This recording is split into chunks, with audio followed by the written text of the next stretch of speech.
That was the record before us, and here we are, pre-recorded, because we did this a few weeks ago, because we're not here at the moment, are we? We're away in that. I'm Ricky Gervais, with me Stephen Merchant. Hello there. And Karl Pilkington.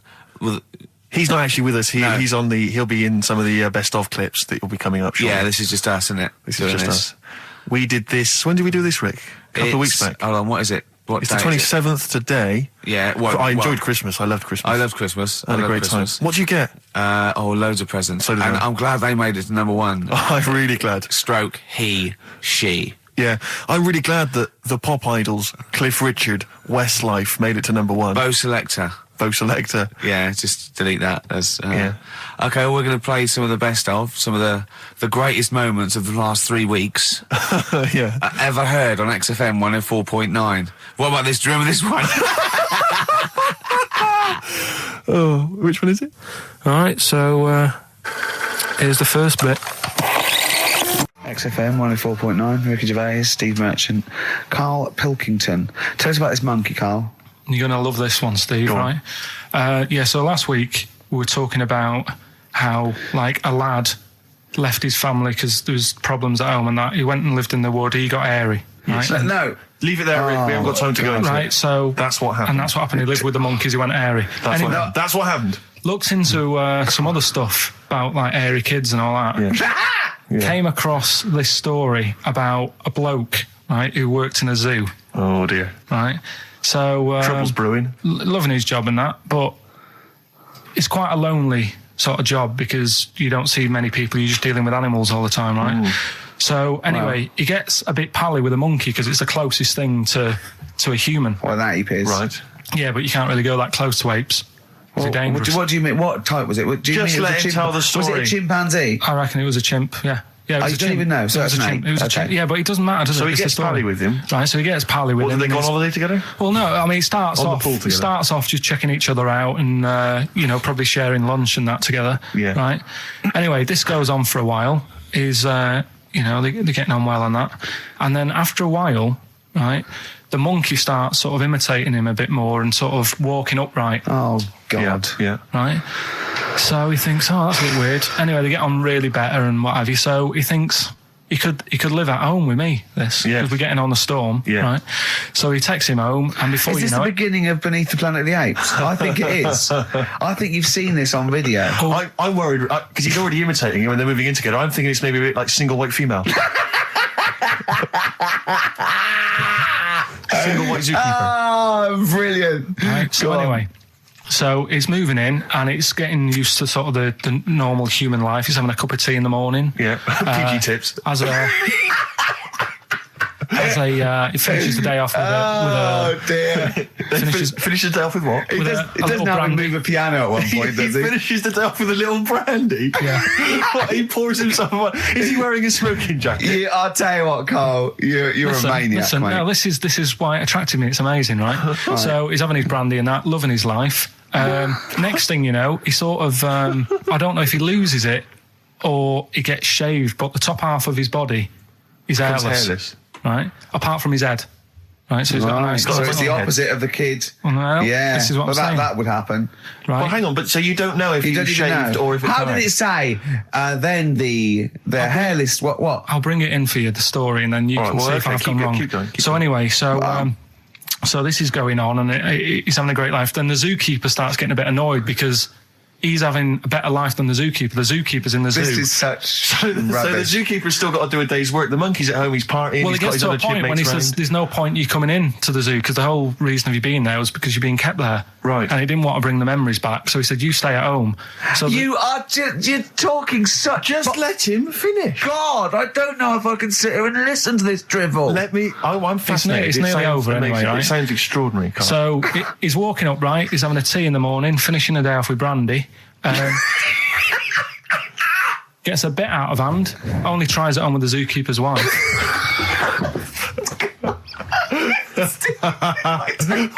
Make him go away, Steve. How does he do that?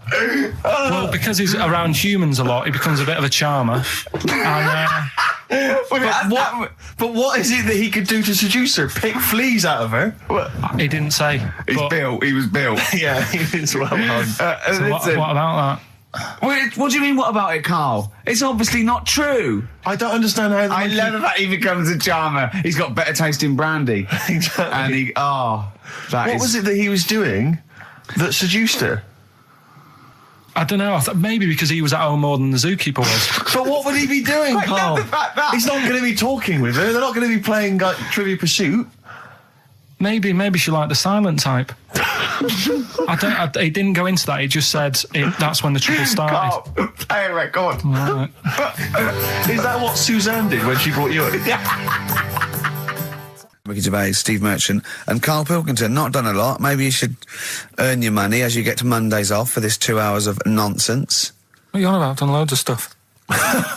Yeah. Right. Same old. Yeah. Let's have something new, something fresh. Well, I've been looking around, right, on the internet for stuff. Yeah. On the internet. Yeah. Your Bible, where you get all your information about the world and the universe and morality from. And you know, like how I always say to you, I don't really read that much of it. I just read the headline. Perfect. Right? Yeah. Anna Nova have sort of nicked that idea to grab you. Nicked what idea? Well, to sort of get to the meat straight away at the top. Do you know what I mean? The headline to the story and everything. What? Right, these are But stories. the headlines already existed. That was why you thought that was a good not idea? like this, though. All right. Headline. Well, these are all headlines, right? Vibrating shoes could stop elderly falling. Do you know what I mean? Oh, God. You don't need... Vibrating shoes could stop elderly falling. Yeah, that's the story. You don't need to read on. That's what I'm saying. Well, Right, could you because read on anyway? Can't be bothered. Read on anyway. Well, you have a look at that in a bit, right? All right, See okay, if it's so what interesting. This is frustrating radio if you're sitting at home. No, well, but it's not on. They've turned it off. If you want to know more, you know where to go. That's what I'm saying. That's what they should do in the news. Get the news done in Bong. a minute. There's a good story about Iraq. Right. Bong. Have a- look it up. Look it up on the internet. Anna Nova. Give us another bong. Bong. Family sick of living on Butthole Road. Oh, brilliant. Bong. Man wears same shoes for 60 years. Oh, bong. This isn't that good. Some fella pulls a train with his teeth. And in lighter news. I love that. General Donald, this one isn't very good. And the last one, man fails to break clothes pegs on face record. She's always good. Well, that's the one I did read on about. I love that out of all those. That's the one he went on about. Go on then. Just Why is that news? He fails to make a record. So did I today. I know, yeah. I failed the long jump record today. Yeah. Didn't even take part. No, I was rubbish. But what are the rules on world records and that? I don't know if there are rules. There are certain things you can't. I mean, it's the Guinness Book of Records, isn't it? Really, that's the arbiter, isn't it? Yeah, but is there anything, if you said you wanted to do it, would they say, well, you can't do that? Yeah, they've stopped some gluttony records. Obviously, things that are in danger. It's anything that's illegal. Yeah, anything that's immoral. Yeah, like that American serial killer that just got discovered. Yeah. Having killed 47 women. I don't think he can make that into the Guinness Book of Records. No, because people would be trying to beat it, won't they? But there was some other story about a fella eating watches and that. That can't be good for you. So why don't they say, look, don't do that, do something else? He wanted to stay regular. Do you know what I mean? Though? I just wondered. What do you if mean he was there's any- eating watches? He just said he was eating watches. He ate about 3 in about a minute. How did he time it? Do you know what I mean, though? Something I watched the other night, that was just good. Again, you know, I learn stuff from the telly. I don't watch the news. Yeah, well, you don't learn stuff from the telly. You know, I'll tell you what, though. you told us there's a fat baby in the world. Forget about them. There's a spider eats chickens, and there was a fat kid. That's Forget them in Iceland, right? Yeah. We'll give them Rockbusters later to do, right? Iceland. But what's the name? I'll tell you what is interesting, Steve. What? I didn't know that much about it. Autism. Okay. Oh, good. With some more entertaining stuff on XFM 104.9. Just to cheer up people. Go on, then. What? Go on.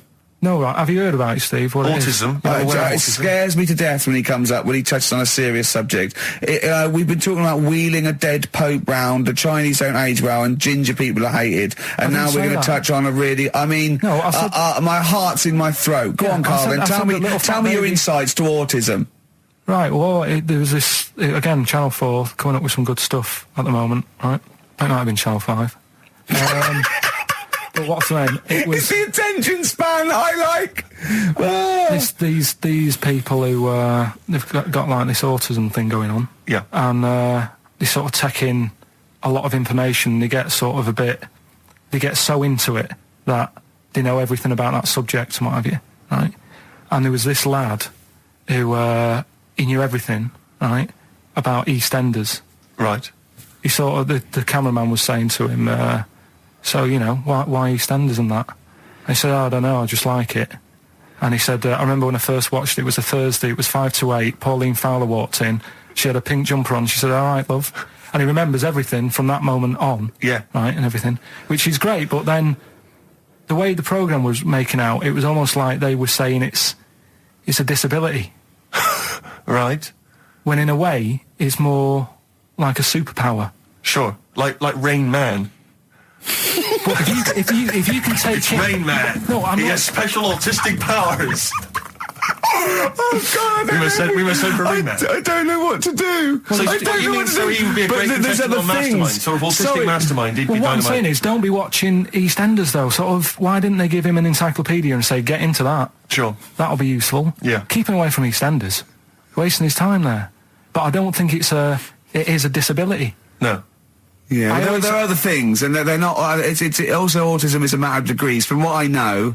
And I'm sorry to have to do this, but I feel that I have to at least be the voice of reason, as ill-educated as I am on the subject. But I think there's degrees of autism. I think some are higher performance than others. There's other issues with it. It's not they're just got good memories. They don't go around doing tricks for people because they can remember stuff. There are other issues with it.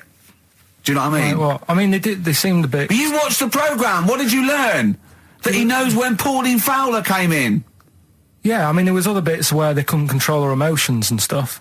Oh, that other little bit, yeah. But the main bit of it was he can soak up information and stuff, and I'm just saying it didn't seem really bad. Do you know what I mean? There's disabilities where people say that's a bad disability. It's like how people say about... This is brilliant. This is just like this is amazing to be in a room with this man. It's incredible. You just wind him up and listen to what comes out. And I'm going to sit back now. I'm not going to defend you or explain anything. Just go on and tell me about the other disabilities that are worse. What I mean is how people can sometimes easily get mixed up. How people are scared of like a cyclop. Well, at the end of the day, he's got a disability. A bloke with Who's scared of a cyclop? No, it's apart just from like Jason and his Argonauts. Where's this cyclop that you're scared of? No, I'm just saying in history and in books and that. No, not in history. History happened. Yeah. What are you thinking of? You're mixing history with Greek mythology and Roman mythology and every other type of mythology. What do you mean? There wasn't really a giant cyclop that went round picking up ships and throwing them around. That's not history, Carl. Do you think Batman's history? No, but it was ages ago, wasn't it, when we were sort of forming... No, I'm not saying it didn't happen ages ago. I'm saying it didn't happen. Well, it might have done. I mean, what's so ridiculous about a fellow with one eye? In the middle of his head, and he's big and scary and lives in a cave. Why is he scary? Because what if he had 8 eyes, I'd be scared of him. At the end of the day, he's got a disability... we'll talk about it in a bit. 4.9, I'm Ricky Gervais, with me Stephen Merchant. It's the best of. You've been voting in all week, sending your emails, so here's the clips that you wanted. Go on then, do a film review, quickly. Right, well today on Film Review, we're doing classic films, and today we're looking at Elephant Man, John Merrick, one of his better pieces of work. It's a sad film. I've never really been able to watch it all the way through. Sorry, John Merrick's better piece of work was him being the Elephant Man, played by John Hurt. Yeah. Go on then. Sad film. When I was younger...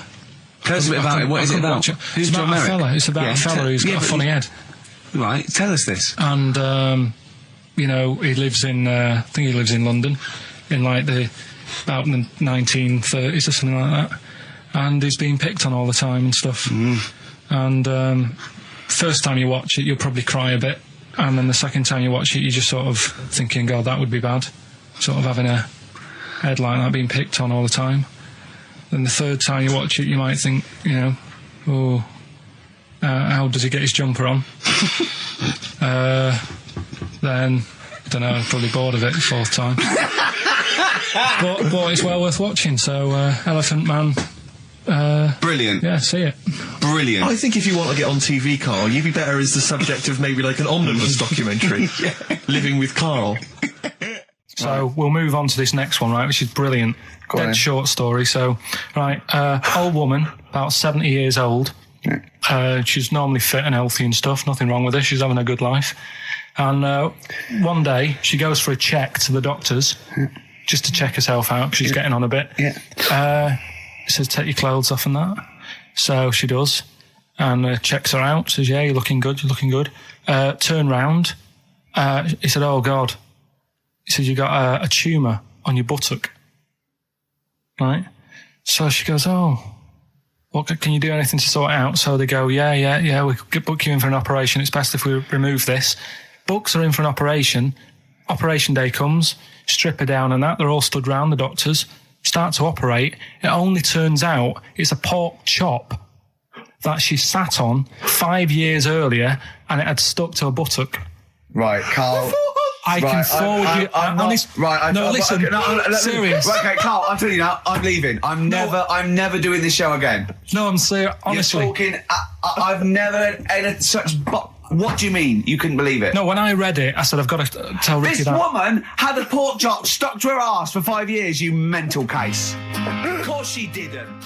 I had some exciting news this week, Carl. You'll be pleased to find out. I'm worried that you might get a little bit jealous, because it's obviously going to impact on your world quite strongly. Because I know you think you like things to be quite samey. You like the status quo to be maintained.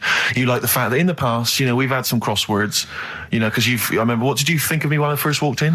When I first came in on the first day of XFM? I don't know why you're making a big deal out of it, because I'm just being honest, though. I'm just being honest about a lot of people who see you for the first time sort of go, well, he's a bit weird.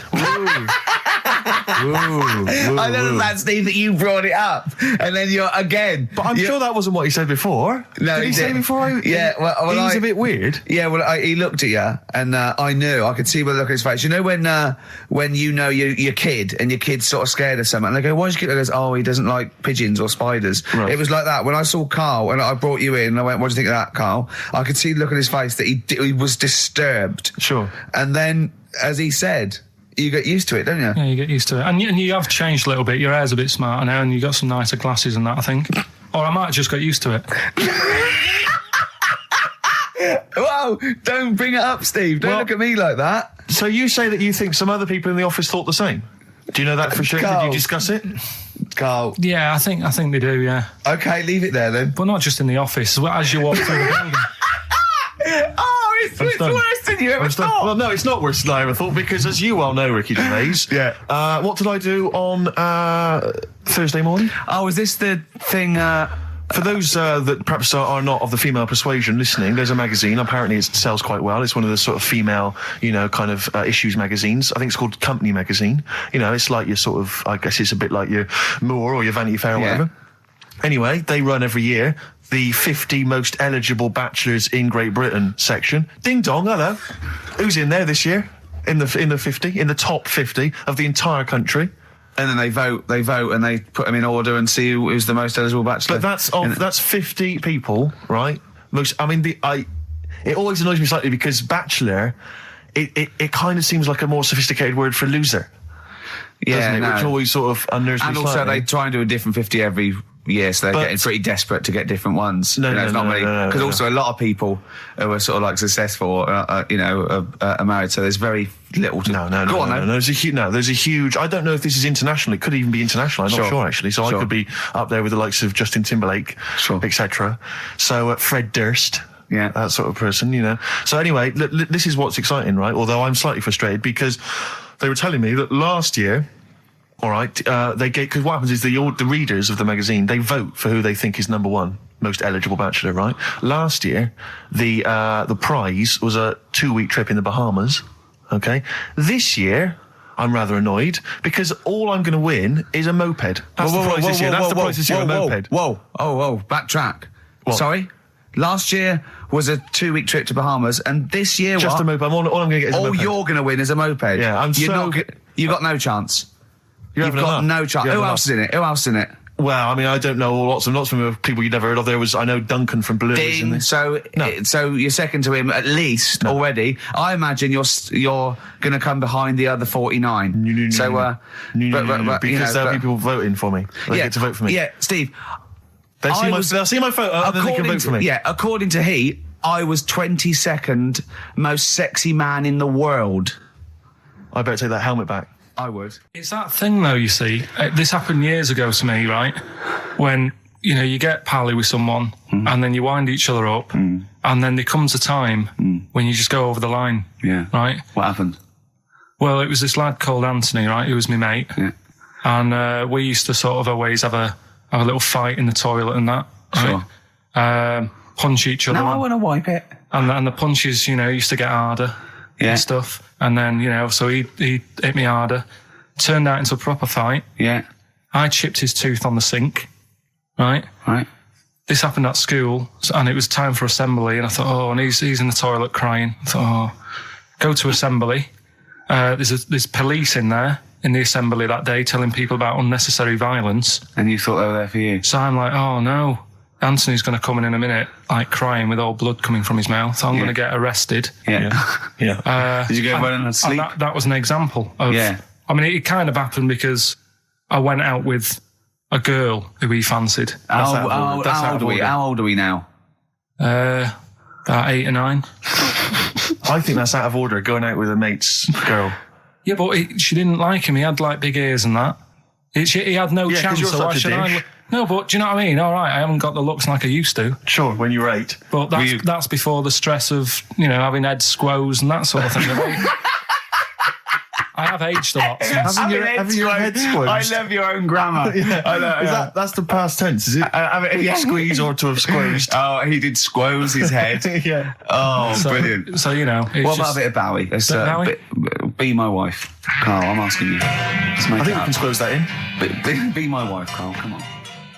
I'm Ricky Gervais, with me Stephen Merchant and Karl Pilkington, our producer. Right. In inverted commas, heat put.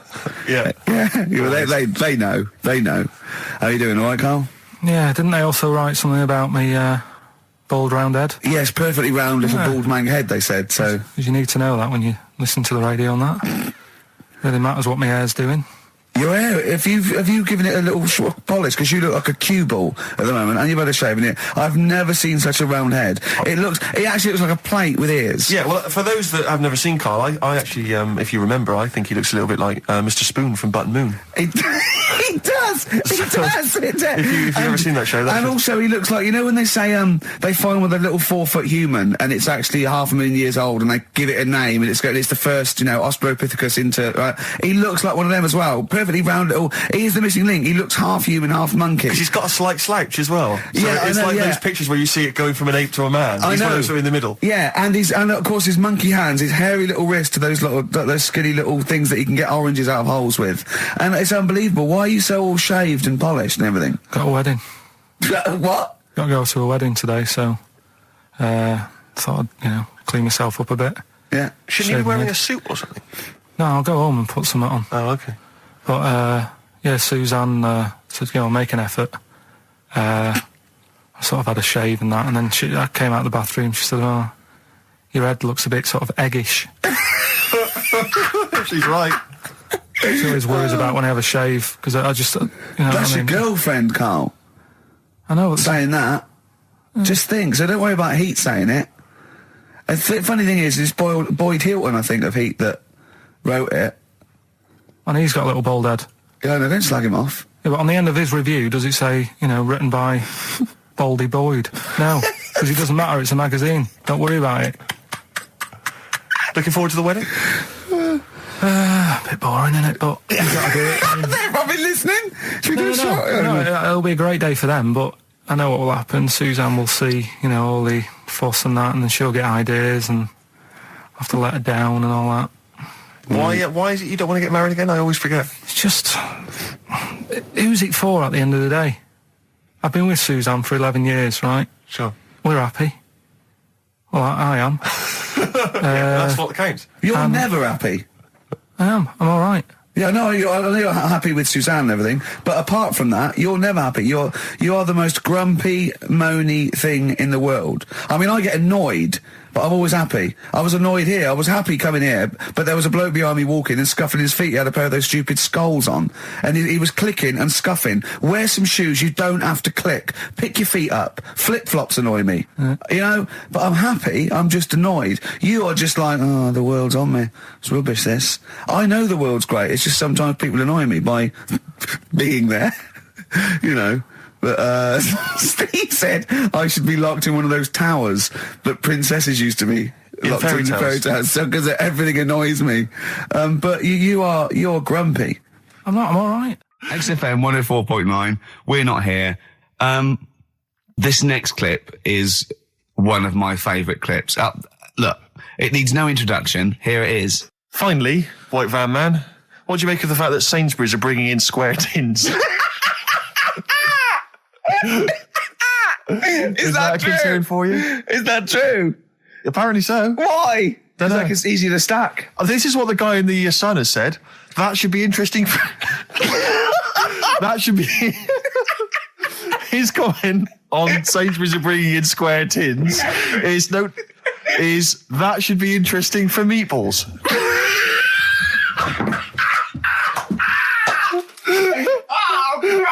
Ricky's just collapsed on the floor. Let's just play a song, Carl. I don't think even you can top that. Cooper Temple Claws. Who needs enemies? Good question, lads. Nobody. This is XFM 104.9. I'm Ricky Gervais. Oh, they should print a little book of those. They're great. Oh, how you can relate any song or artist to anything else. Easy. Joyful. Easy. Well, yeah, so me and Carl went out for a beer, and it was great, wasn't it? Yeah, I enjoyed myself. We started off, good. and you met my mate Robin, didn't you? Yeah. And some of the stories. Do you want to tell Steve some things about Robin that you've done? Do you know him well? Yes.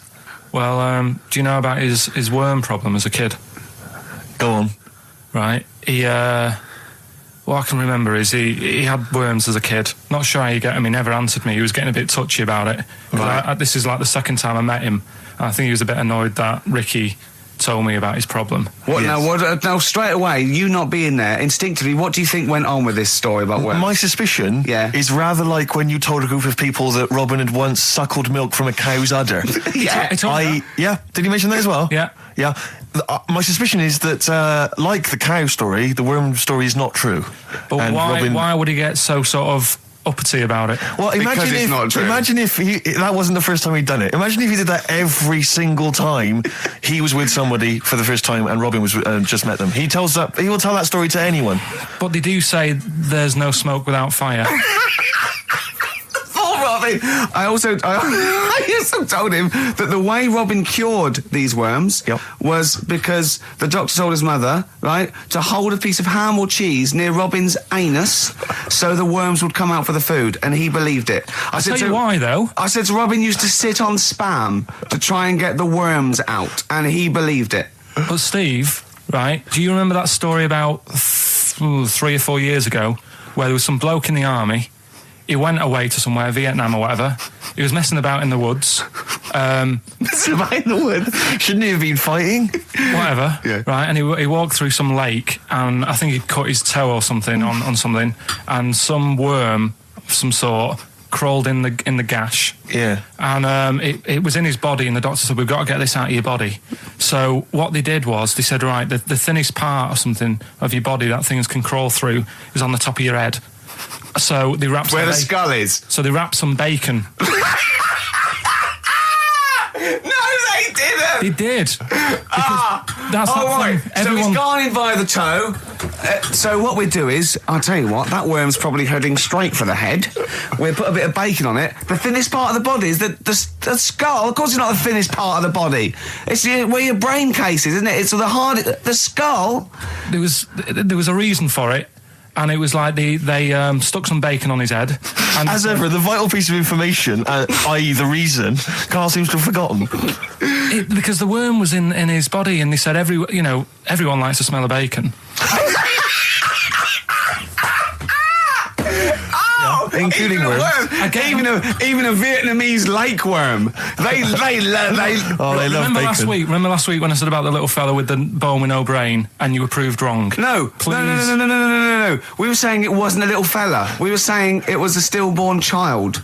It wasn't a little fella. You're changing it now. You weren't having any of it last week. Right, hang on a minute. I'm getting confused. There was a Vietnamese snake that went inside of a soldier. A little, like, maggot or some sort that you have to get out of your body because it causes problems. Yes, and so in order to get it out of the body, they strapped bacon to his head. Yeah. That is great. This doctor. And did that work? I think so. They had a picture of him smiling. Oh, God, what, the worm or the bloke? The bloke. Oh, dear. Honestly, I hope someone knows the story. And it was about 3 years ago, I reckon. Okay. And, it did work. G.I. Bacon. So this is why the worm burrowed out of his head to get the bacon? Get to the bacon. Right. That's great. So this is why when Robin was telling his story, I was a little bit disappointed if it wasn't true. Right. Because in a way, Robin's never been to Vietnam. No, but what do you really think that Robin? Well, as Robin said at the time, Carl, why would I sit on ham then tell Ricky Gervais? It's a very good point. Because if he was a kid, you do daft things like that as a kid. Right. It's the telling Ricky Gervais though. Yeah. And then, bless him. Okay. And then anyway, Robin left, and I tried to chase him, but he got away. He knows that and then we had a few pints, and then Carl embarked on some of the greatest stories ever told. Can you tell the story about your dad? Let me run it by. I haven't spoke to him all week, so let me run it by him. Okay, play record. Because, What we got? We've got one of Steve's... Yeah, well, bizarrely enough, this comes from the Teachers 2 soundtrack, the soundtrack to the current TV series. There's a slight whiff of nepotism in the air. Yeah. Rick, would you like to explain why? Well, that's why you're doing it. My girlfriend worked on it. But you were going to play this anyway, weren't you? Well, I was, actually. Bizarrely enough, I was going to play some I Am Clute, and this is from, as I say, the Teachers soundtrack. This is called To You. It's a good track. That's I Am Clute, a track called To You from the Teachers soundtrack. That's also got, I noticed, the Electric Soft Parade, The Hives, Star Sailor, Feeder, Turin Breaks, Mercury Rev on there. It's a good little collection. Lovely. Carl has just had confirmation. He's looking smug because someone phoned up and went, it is true, it's a Laogai chi worm and you wrap bacon around your head. That's all the bloke knew as well. Yeah. And his name was Gary. Yeah. So I'm not having it. No. And he said, see, that's why the Robin thing isn't so weird. He said, but when you said he tried it with cheese, he said I was having none of it. He's got standards. Strokes, hard to explain. Like Carl, really? Yes, yes. So, Carl, concentrate. Yeah, go on. So, we'll leave the worm with the bacon wrapped around the head, shall we? Well, if you're ever caught in the jungle... Yeah, always carry some... bit of Danish. Good advice. Lovely. Eminem, Sing for the Moment, on XFM, 104.9, I'm Ricky Gervais. With me, Steve Merchant, with 5 little hamburgers. Got 5 burgers here, yep. And so I don't know, how should we begin, Carl? Do you want to just look at the size of these burgers? Look, they can see it on webcam, can't they? They can see us stuffing these burgers into your mouth. Hmm. And by the way, I'm filming this, Steve. Look, brilliant. Look, I've got a camcorder. Yeah. We'll put this on unseen footage on a DVD or something. Or maybe on the website. On the Oh, Carl, what if you break the record? Okay, Carl, I'm coming round now to just monitor this and adjudicate. What's the web? If we want to see this on the webcam, what is it? xfm.co.uk. Right, okay. Hold on. Can I, Steve, I'm not being that? funny. I'm not being funny, right? But I think I have got like a bit of a wheat thing. You've got a bit of a what? A wheat allergy thing. Oh, don't give me that. No, seriously, my head's... I've been eating a lot of shredded wheat recently. And my head's got a bit bigger. Carl, I don't think you can let us down now, mate. So you just got to put that first. No, I can't put that like that in my mouth on its with. I've got to break it up. I've got to break it up. Can't break it up. Can't break it up. It doesn't say you can't on the rule thing. It does. It doesn't. I can't look. I physically can't. Try it. I can't look. I'd have to be Jay Goody to get it. Seriously, look. Oh. Try it. Yeah, I know, but you're not approaching it right. That's it. Come on. That's all. Oh, God, he's not going to do one. Keep going. That's good work. Keep going. Keep pushing. Ease it in. Keep pushing. Get one in at least. Ease it. Get one in at least. Get one in. Ease it in. Get one in. Push it. That's one. Let's go for another one. I reckon you've got to rip it up a bit. Okay, do that then. See how many you can get in. You've got to get in 2. No, just one. No. Well, it's three. Pack it in. What do you do? Pack your cheeks first. Honestly, Steve, my head is swelling a bit because I have got a wheat thing, a wheat allergy. That'd be good, there'd be more room. Right, okay, look, Carl is now just sticking it in his cheek. Right. Yeah. Don't eat any. You can't swallow any. It's like a hamster, you gotta work it like a hamster. Yeah, stick it in, come on. He looks like Marlon Brando in The Godfather. Come on. Don't lose any yet. Right. Pack it in, then use your fingers to pack it in. Come on! Wedge it in. Like you're grating the bath. I can't do this either. Keep going. Keep going, don't give up so early. This is part of the problem. You just give up, Carl, too quickly. You failed again. It's like your history O level. Come on, Carl. Come on. Do something well. Succeed at something. Push it in. You've got nearly a half a burger there. Oh, I'll come round there. You're chewing. Don't chew. I've got a bit of food. I don't know what he said, but... Is that a whole one? No, it's not. I can see bits left. Come on, Carl. Come on, keep working at it. We keep working at it. But there's so much space in your mouth, I can see it. He's going red. Okay, we'll do another one. We'll do another one. That one then. We're doing a... Oh, are you alright? Are you going to be sick? Are you alright? Alright. Oh God, should we play a record? He's making my eyes water now. Okay, I'll find a different one for you. Find a different one for What him. about most grapes eaten in 3 minutes? I'll go. Do you want to do that? Grapes are easy, aren't they? That's easy. Great. Come on, grapes are easy. Come on, don't make him laugh. He's choking. He's choking. Oh, Carl. Quick! Keep going, Carl. Come on! What happened? Did he just throw up? No! Don't make him laugh! Oh, come on! We can make wine. Come on, Carl. You're doing so well, Carl. mate. I want to go. Come on. Only. Why are you making him laugh? That was a world record attempt. Come on. He's over. Keep going. Come on. You got 25 seconds. Come on. Oh, I think that was a shame actually because you were doing well, but something went wrong. I know, and I think those are bigger grapes than the ones I've seen before. They're quite big grapes. Look at his face. He looks so despondent. Come on, Carl. 8 seconds. Just a few more. 5. Come on. What's the matter? 2, 1. It's all over, Carl. It's all over. We better count how many you did. You can get good at this. We can get good at this over the weeks. I think that was a fairly pitiful attempt, actually. I really thought you had a... It's interesting, actually. These are harder records than you might think. Yeah, I know. 6, 8, 10. How do you feel after that record-breaking attempt? Not happy with that. What are you not happy about? The fella who did it, was he in hospital and just had loads of grapes? I was bored. I'm sure he wasn't producing a radio programme, that's for sure. Well, to be fair, neither are you. What was tricky about it? What did you find hard? I think having Ricky standing over me, sort of shouting, "Go on!" isn't normal. No. But that wasn't... He hasn't eaten any! Hold on, that's 50 left. That's quite a poor attempt then, by the seam of it. Would you think about trying to maybe do that again in a couple of weeks? Would you do some practice and try that again? Leave it for the experts. And I noticed a tricky point. Maybe sort of when you had about 50 seconds to go, you seemed to be spewing things into the bin. What was that? Again, mainly Ricky standing over me. So 88. He's got 88 left. Okay, so what's the mental arithmetic there? Because we put how many in? It was 150 in the thing, wasn't it? What did I say? What did I say I had left? Well, I'm not doing it again. 88. So you had 88 left. So 62. God, you're only at 62. What's the matter with you, Carl? There's people starting you at 62. That is rubbish. That's disappointment. Let's leave that. So you failed on 2 world record attempts there. 62, and the record's that is rubbish. What were you doing?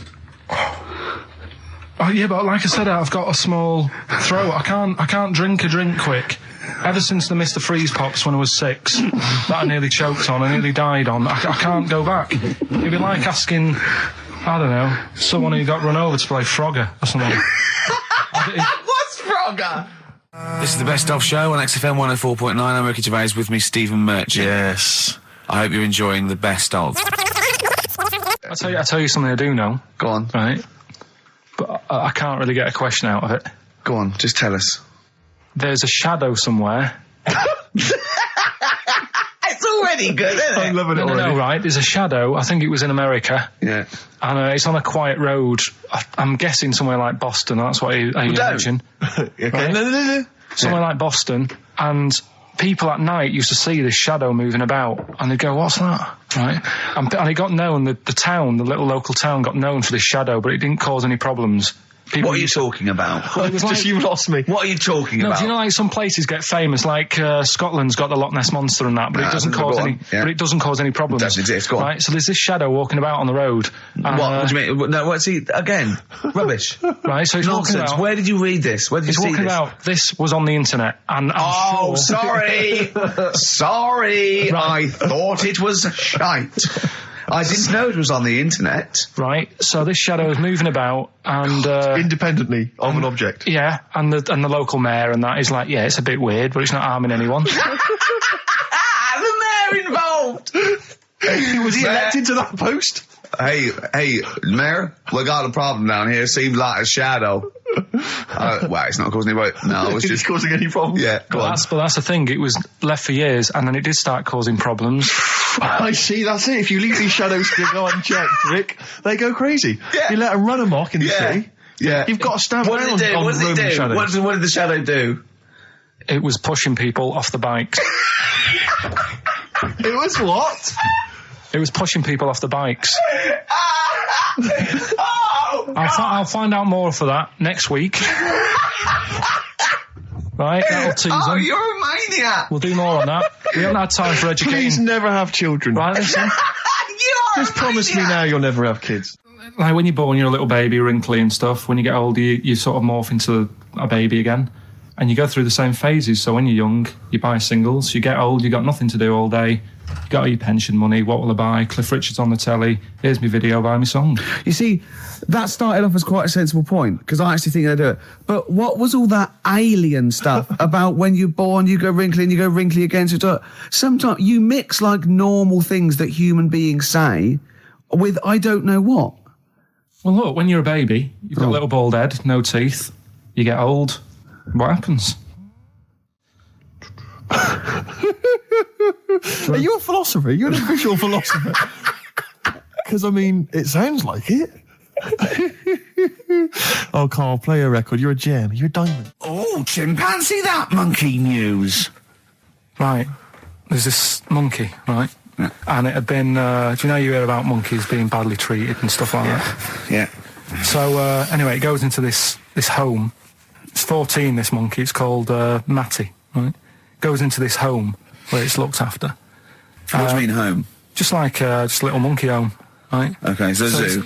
Yeah, kind of, yeah, but they haven't got any other monkeys there, right? What have they got there? They've got just other animals and that, but not that many monkeys. But anyway, because he's there on his own, again, you know... When you say monkey, do you mean a chimpanzee, by the way? Because you usually do.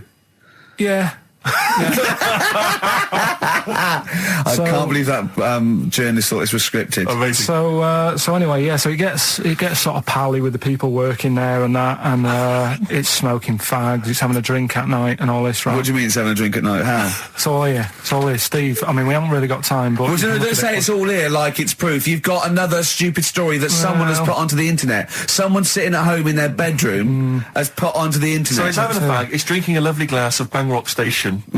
Yeah, the wine that's perfect for a barbecue. Yeah. Anyway, it's loving life. It's forgetting about its past and everything, right? When this other monkey comes along. Oh no. Trouble's brewing. Go on. Right? That comes in, something said.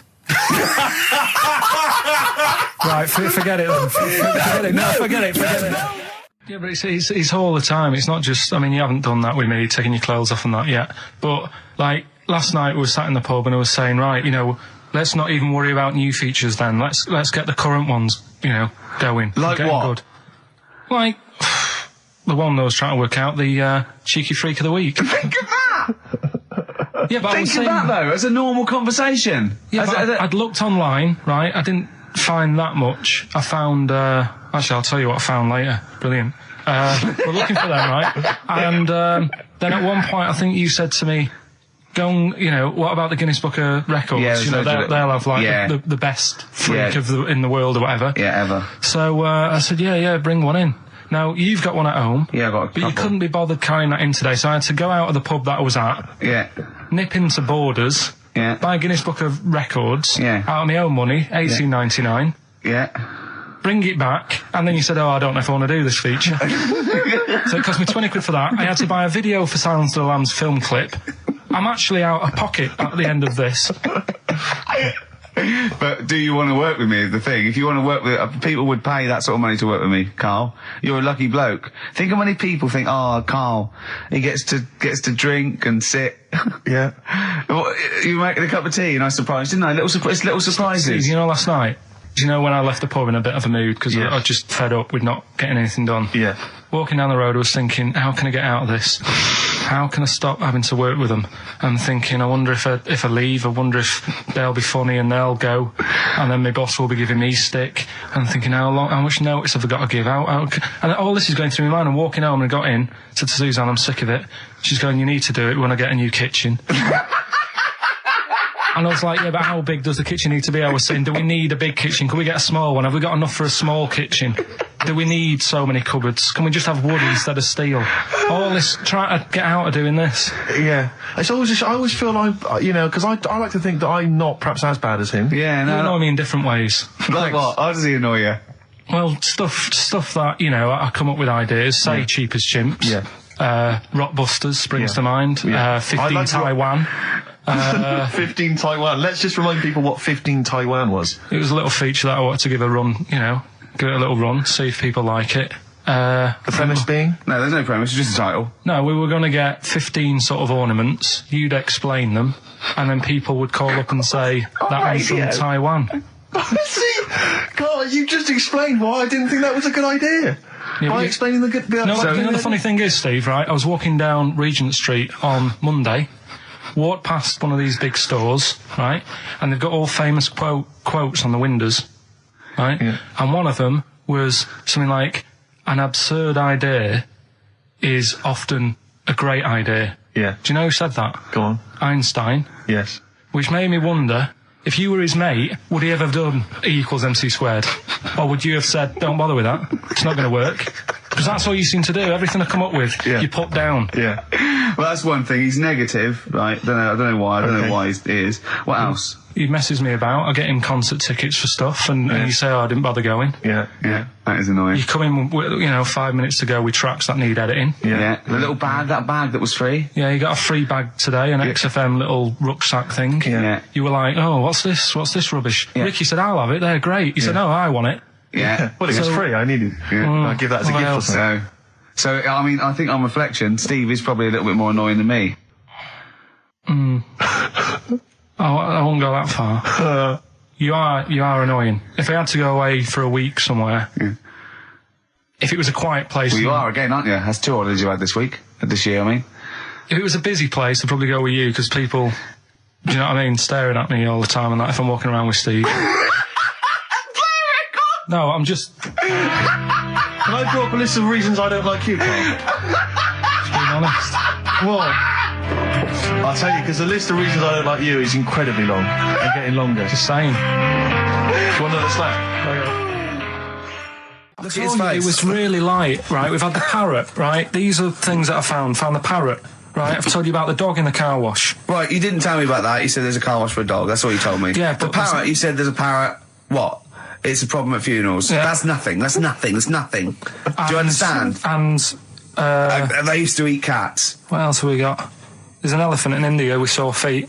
Why? There's an elephant in India with sore feet. No, I'm interested. Why? Tap dancing. Why? See, I didn't write that He's much trying time to about break it. Roy Castle's record. He's still going. Go on. What is it? Think. It's an elephant, and it was really old. It was about 76. Right. And it had sore feet because it's old and they don't make stair and lifts the that roads, big, do they? roads are bad and that. Yeah, go on. They said, what are we going to do? And the town was like, oh, you know, we're used to seeing it around. It's part of the thing, you know, we don't want it to have sore feet. Yeah. So they got some slippers made for it. And it had like a picture of the elephant looking happy wearing some slippers. I love him! I love Carl, his world! Where did you see this picture? That was on the internet. Right. That's a lesson, though, for any elephants listening. You know, don't wear stilettos to work every day, because you can do your feet in. So that it's don't elephants have really bad memories? No, they have really good memories. Oh, do they? Yeah. Oh, well, that's good then. No, I just thought they'd forget where they put them. I thought there was something about elephants having bad memories and that. It goes on, where's my slippers? Yeah. I'm sure I left them by the test. So sorry, there's an elephant walking around wearing slippers? Yeah, that's in India. What kind of slippers? Those sort of old man ones with the sort of checkers? Well, round ones, I imagine. Yeah. Big round ones. There was that going on. And is it happening? Is it happier? I mean, does it feel more satisfying? It looked it. Did it look? How can you tell if the elephant's pleased? What else is there? There was a woman who's had a breast insured for 150 grand. Right. Okay. Any more information there? What? Third party fire and theft? Don't know. It had a picture of her with them, like, you know, out.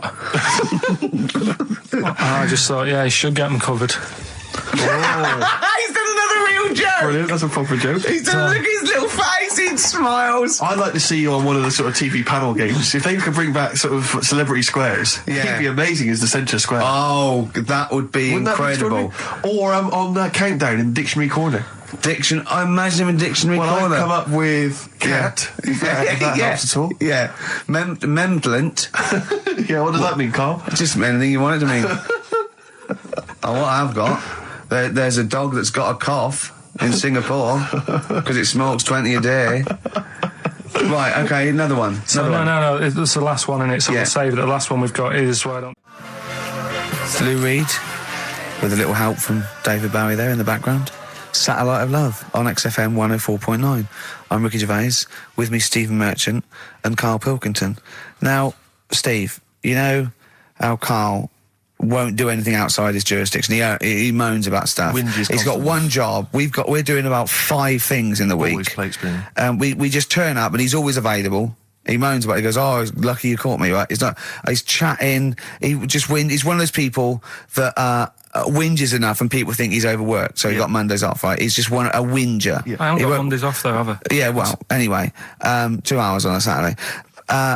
This is what the phone message he left me Wednesday on my mobile, but I just is chatting about certain things that are going on at the moment. What he does need to know. Duncan, who he mentions, is my agent, and you know you understand a few of the things. But this is the sort of message I get from Karl, right? Whinger. Old messages. All right, 12:10, Wednesday. Just getting loads of people calling me all the time about shit. Yesterday, DVD's signing for BBC London. I don't work there, but I've been dragged into that. I've got a woman on leaving a message from Talk PR going on about do you want to go and see Pop Idol again? Right? They're just saying you and some listeners can go. So I'm sure you'll love that. I've got Jim Benner wanting you to introduce the tin buckets at the Astoria. So can you just let Duncan know that I'm doing his job whilst he's sat on his arse with his thumb firmly up his arse? Can you let him know that I'm running around like a here sorting shit out for you? Alright, see you later. Message left at 12. Do you know what I mean? I know, but that's the kind of phone message he's leaving. Do you remember who he was before you? But he's even annoyed that he gets a phone call. I remember he got a phone call for you to do a voiceover and didn't pass it on. You missed a voiceover. That was thousands of pounds. No, I did pass it on though. I told you. You said someone had phoned. Yeah, that's not good enough. But who's that? Well, she didn't say, and I didn't ask. But of course she said. She didn't say. Rubbish. So you didn't take the number down? She went, "Oh, can you tell Steve to call me?" And you went, "Yeah." Yeah, well, I just thought you'd know her already. I should have known. It was a woman, so I should have known. He's having a go, you see? Unbelievable. I don't know how it's come back on me. You're the one who was picking on it. Yeah, exactly. I'm saying. I'm defending. Why is he having a go at you? He never picks on Ricky because he knows you are his bread and butter. Seriously, do you know what I mean? The only reason he's got Mondays off is because you're still doing this show. Yeah. That's why he's scared of you. That's why he has a go at you on the phone, but he always picks on me because he knows, I'm a pushover, I'm a nice guy. He's scared of you. I can't believe I don't know how it works. Is that true? Steve, I'm always sorting you out. I look after you. Sorted you out with tickets. I sorted you out with lager I got out. you today. Why are you picking on me? What do you mean you're sorting about tickets and lager? What's this? Right, whenever you want tickets. Yeah, sorry, I don't want to use this as like moaning time and that because I don't like to moan. I'm busy and that, right? But I've sorted you out tickets for gigs. Yeah. Right? What somebody doesn't even turn up to. Yeah, we won't even go on about that. Yeah. Right? Lager. He was sorting out the Cure. He complained it was boring. Yeah. There was that big drum of lager that you had, and you said, "Oh, put that in your room for me, because I don't want to carry it home." Right? Lazy. So I said, "All right, then I'll put it in my room." It goes missing. It gets nicked. Then you have a go at me because it got nicked. Yeah. I get you another one. You make me carry it around town for you for half an hour. Then you say, "Oh, I can't be bothered taking it home. Can you take it back to work for me?" Yeah. But interestingly, this is like a year ago, so it's obviously still pressing on you. Oh, is hang it? on. And I forgot the one when we had an argument over 50p. When we went out for a You coffee. didn't want to give me 50p back that you owed me. That was the same day you'd given him about 40 quid worth of lager. But see, this is my problem. This was my point at the time. It's not the 50p in terms of money is not what's important. The fact that you think you don't have to give me money back because it's only 50p, that was the point at stake. It's me who makes a decision. Oh, don't worry about the 50p, not you. It's only 50p. I'm not going to give it to you. Do you know what I mean? There's got to be rules, otherwise it's chaos, Carl. Come on, mate. All right? I don't want to fall out about No, it. that's not all right. Should we kiss and make up? Do you want that? Do you want to do It's that? all right. Yeah. Well, should we play a little record and come back to this? Because I can't believe it started with you slagging him off, Rick, and I've ended up I know. as the monster. I know. Bit of R.E.M. Yeah. Out of Time by Blur. Luckily, we're not out of time. Got another hour and 25 to go. So it's not over yet on XFM 104.9. I'm Ricky Gervais, with me Steve Merchant and Karl Pilkington. We've had quite a lot of emails, as ever, Rick. I should just say, because we're very It's lazy. a much listened to show. We're very lazy people, and we rarely reply or read out the emails. But we do. I never read the emails. Absolutely so never read I them. rely, if I haven't replied to them, or my mail, or Steve opens my mail and reads my emails. So if I haven't replied, it's just because he hasn't passed it on to me. Yeah. Okay. But I haven't passed it on to you because I know you'll never reply. Sure. So, you know, I'm just cutting out that. But I just want to say thanks for the emails. We do read some of them, and we do appreciate the fact people send in jokes. I appreciate it. I love it. Yeah, But we've had to do anything towards it. Sure, we had an email from Jack. He just said he missed the last 2 weeks' shows. Has he missed anything? Not really. No, it's the same stuff. Same old I think rubbish. last week Carl was having a go at Chinese people not aging well. He had a go at the gays, and he came up with a ludicrous story about a monkey that was impossible. Yeah, So I exactly. don't think Jack's missed much. Go on. No. We've just had an email from the Pringles people. Oh, right. Good, because it's finally started to happen. I hear these stories about people getting given cars and Armani suits and trips abroad, and we haven't had no, but finally people are starting to, realise what we're doing, our impact on society, and we've got a whole box of Pringles sent to us. Not on those little tubes, the proper tubes, the foot-long tubes. Yeah. So... and what have they said? Well, the Pringles guys they want have them said, back. No, they've said they like the show, and if you want more Pringles, give them a call and they'll send you I more want Pringles. more Pringles. Yeah. I bloody love Pringles. Yeah. Pringles are... The thing about Pringles is, they're Moorish, right? Yeah. But how would I put it? You know the sort of thing when I open them, Yeah. and by that when I pop, Right. yeah, I have to eat the. Well, okay, how can I put this? When I pop, I can't stop. What do you mean? I don't... Well, when I pop them open, I can't stop eating them. Right, open. when you pop, you can't stop. Yeah. Yeah. I think that's because of the chemicals. I think that might be the reason. But they're good chemicals. They're good chemicals. They're the best chemicals. Pringle chemicals. They're not bad chemicals. Like Lovely. you're using chemical so warfare. yes, I want some more Pringles. Bob Dylan, It's All Over Now, Baby Blue from 1960-something. Bit of trivia for you, Steve. Go on. That is the last record we ever played on the old XFM before we were fired. I bet that was a moving moment for about 8 people. I just thought of something. You know that thing we did about, they said that we just cared about the money, selling it to America? Yeah. If we cared about money, would we be here now? Do you know what I mean? I know. I think this proves that we don't do things for the money. Exactly. Jesus. All right, Carl? Couple of emails. Monkey Matt's emailed us. Who? Monkey Matt. Oh, Matty, yeah, go on. Yeah. He says... How's the Monster? He's all right. He says, Carl has missed a cracking headline from The Sport. Hide-and-seek champion found dead in cupboard. I hope it's real. I don't know if it is. I doubt it. Feeder. Do you know what? I'm annoyed at now, right? We've got another ad break coming up. How many ad breaks have we had in this show? I know. Carl, how many ad breaks have we had in this It's show? only about 3 an hour, 3 or 4 an hour. 3 or 4 an hour, so about 3 minutes. So 20 minutes. 20 minutes is wasted on shite. I mean, apart from the stuff we talk about. Well, it's funny you should say that, because someone said to me last week that they felt that there were more adverts now on the show than there used to be. Are there more adverts Rick, in the show? I think, just checking some of the emails, I think that's because people are requesting them. They find them more entertaining than what we're giving them. But can't we sort this out? Don't go on about it. No, can't we though? Why can't we have less? Why have we got so many? Is it what happens, doesn't it? well, no. You can't listen to radio in after every record. It's bad enough trying to keep them listening with the rubbish we come out with. Yeah, we've got Rockbusters here. Let's get them back. Right? Don't steal our son, please, lads. Thrills on XFM 104.9. I'm Ricky Gervais. With me, Steve Merchant and Karl Pilkington. Yeah. Little Carly Pilkington, little baldy mank, whinging little twat. How are you? Yeah, all right, yeah. What are you doing? Happy? Feeling a bit happier today? You look as full of spunk, as they say in America. Yeah, I'm all right. Just a bit of a miserable day, though, isn't it? Yeah. A bit miserable. Yeah. Walking in today, right? Do you know I walked through, like, the sort of the gay district of London and that? Right. You don't walk, you mince, don't you? Well, just walking through on the way to work, and I'm always interested in their little shops and stuff that they have, right? Loads of their little shops. That's don't be ashamed of. If you want to go in and buy something, go in and buy something. I'm just having a look at, looking in the windows and stuff. Little postcard just near the entrance. Yeah. That's meant to tease people in, to make people go, that sounds good, I'll nip in, right?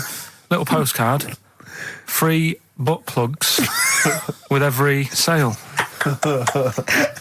That's great. How did we get from 5p off milk to free butt plugs with every sale? Wow.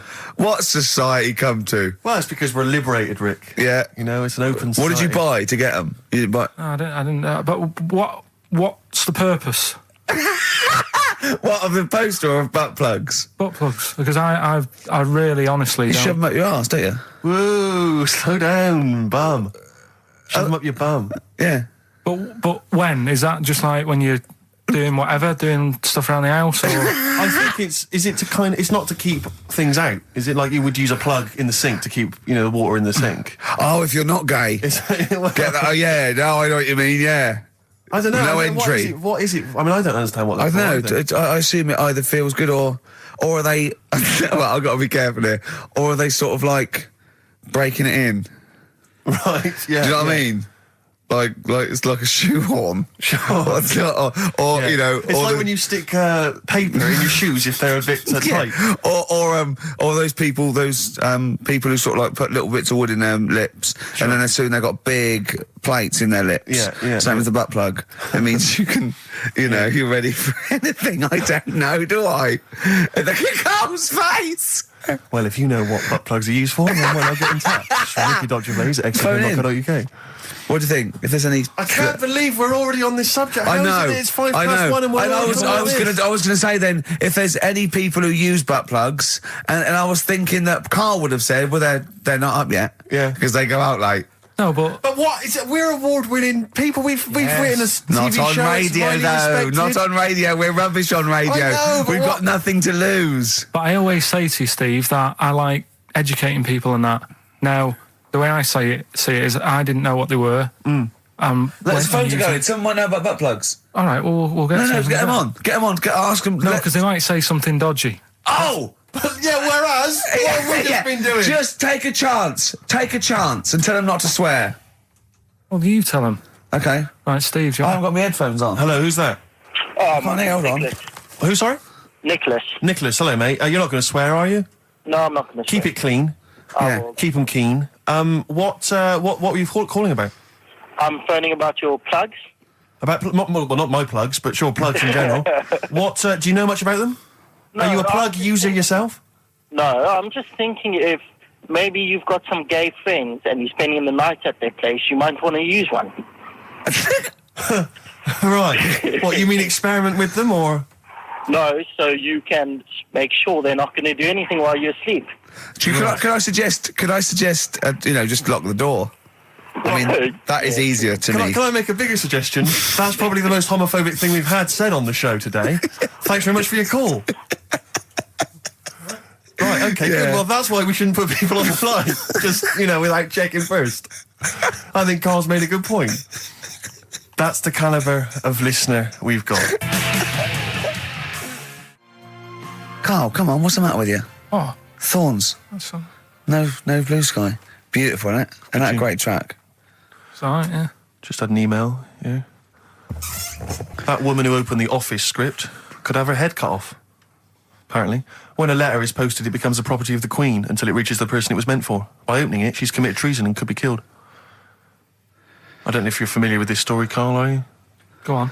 Apparently, some copies of the Office Christmas specials, scripts, got sent to the wrong address, some woman, and I mean, I don't know what you do in that situation. Normally, if I get mail that's not addressed to me, I just give it to the postman or put it back in the postbox. Radio 1 tried to speak to her, but apparently she's got a gagging order, which makes us think that she sold it to the Sunday. So we'll read it.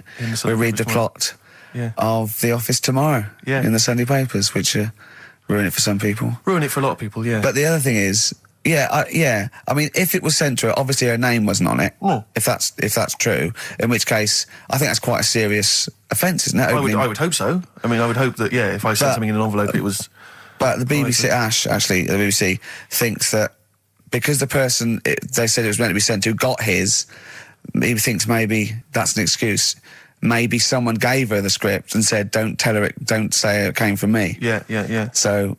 I don't know, maybe she's protected someone, I don't know. Yeah, well, I mean, if that is... Well, either way, don't sell it to a newspaper. Well, It's just the kind of mercenary nature of it that I loathe, you know? It's the fact that it's only just now makes me wonder if she had it there lying around in her house and someone said to her, well, why don't you go to the papers? Yeah. Try and flog it. But I just don't think she's going to get a lot for it, because people are going to see it soon. It's not like it's the Hitler Diaries. Well, they're not very well written. But, I mean... I don't know. I tell you what I'm frustrated by is just the fact that it's like we've worked hard to give people some kind of pleasure for this Christmas, you know, because a lot of people are very depressed, Rick, very low at this time of year. They've not got what they wanted. But we're trying to cheer them up, give them a bit of happiness. Yeah, but I think she'll be happy if she gets a lot of money. True. I don't know. I think it's just tacky, really. It's like, well, I just say, if you're a fan of the show and you don't want to know what happens, then don't read the Sundays tomorrow, or at least avoid it when it says we tell you what happens. But the papers might not ruin it. The papers might go, we've got them, but we're not going to ruin it for people. Well, That'd be a nice gesture. Ideal. But I don't know. All I can say is it's a good job that I send out the prizes. Because that Michael Palin around the world in 80 days will be going to the person who won it. Yeah. And if someone else receives it, they better not try and, do you know what I mean, keep it. It should go to the winner. Yeah, exactly. That is a very good point. So... be warned. Don't open things that weren't addressed to you. Yeah. I did Pandora's that time, box. There's some sort of lesson there. Yeah. What happened? All the evils of the world, wasn't it? Pretty much.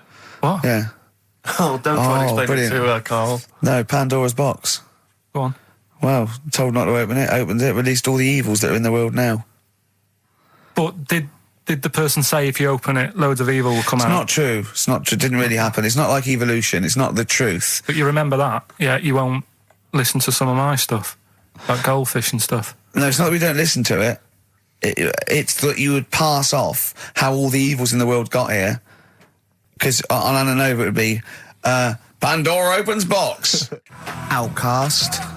Hey Ya on XFM 104.9. I'm Ricky Gervais. With me, Steve Merchant. And over there, Karl Pilkington. Now we've got a new feature. Well, I don't know if it should become a feature every week, Rick. I'm not sure it's got legs for that. No. But maybe in the absence of Rockbusters. Basically, I was looking through the pigeonhole, and we got a lot of stuff sent to us, a lot of junk, you know, stuff we don't really want. Yeah. And a lot of people, for some reason, they send us... Begging letters, a lot of that.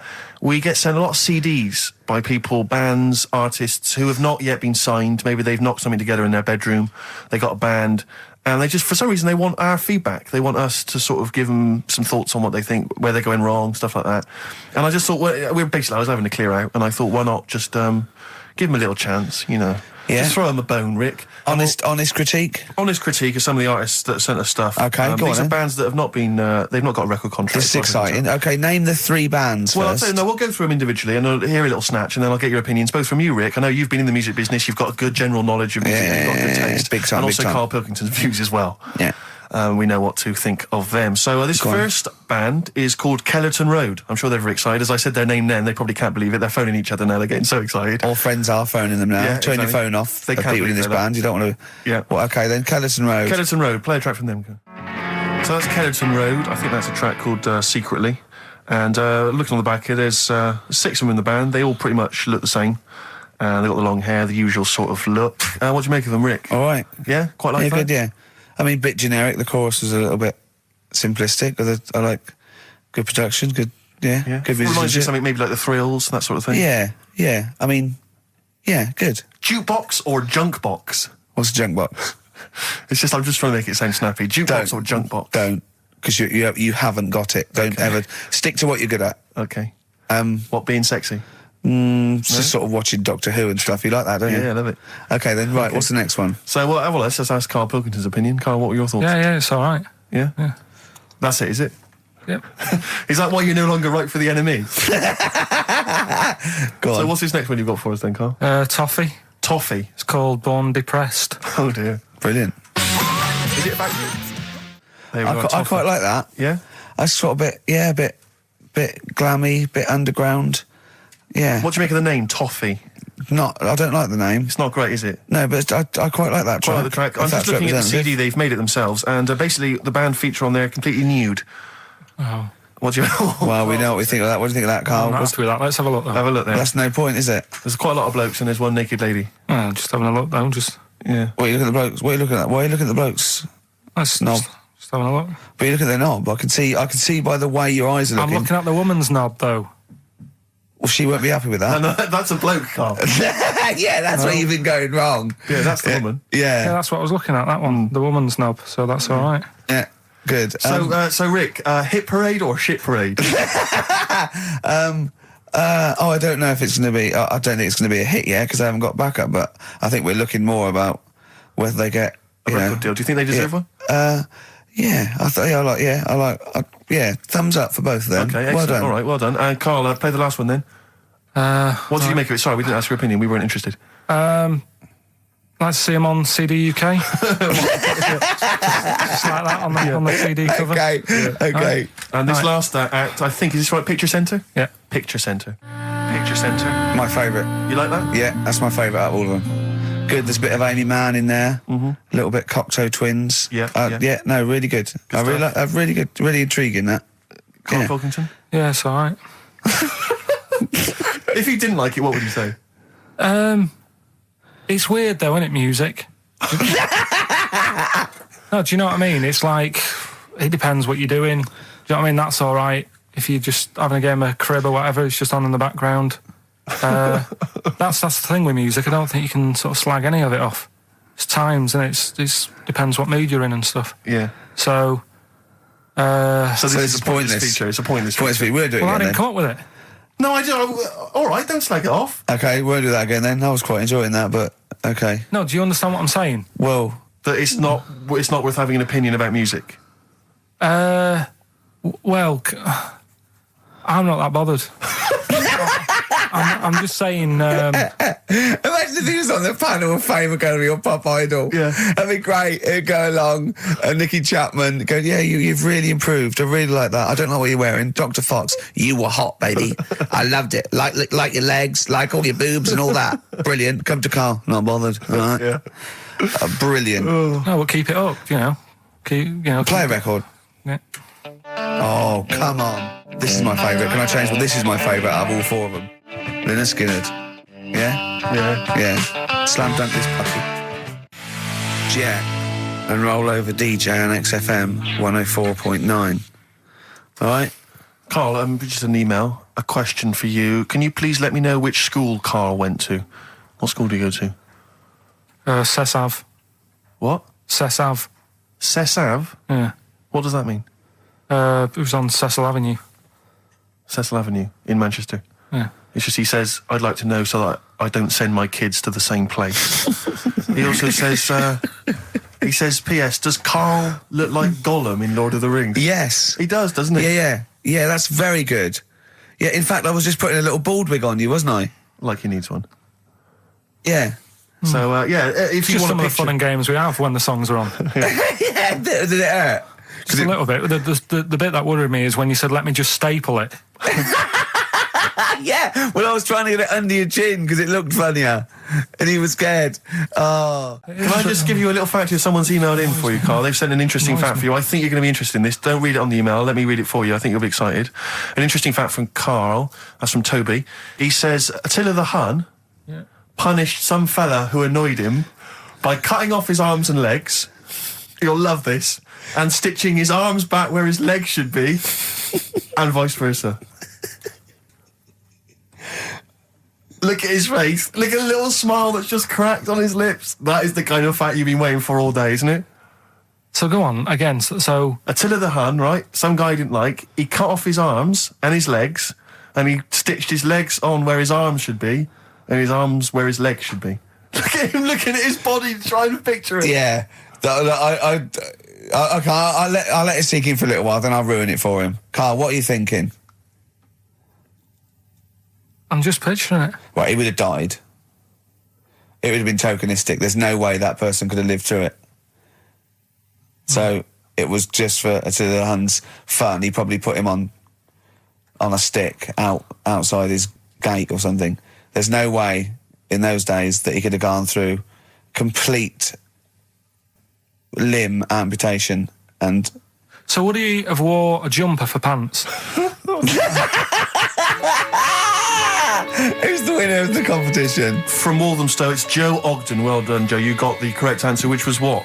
The fellow with two heads at number 50. Number 50. Is that it? Are we off? Yeah, that's it. Yeah, all right. Cheers. More of the same drivel next week. Bye. Bye. Placebo, special needs on XFM 104.9. Email in where Lanzarote is. I don't know if it's Italy or Spain or Europe or maybe Africa.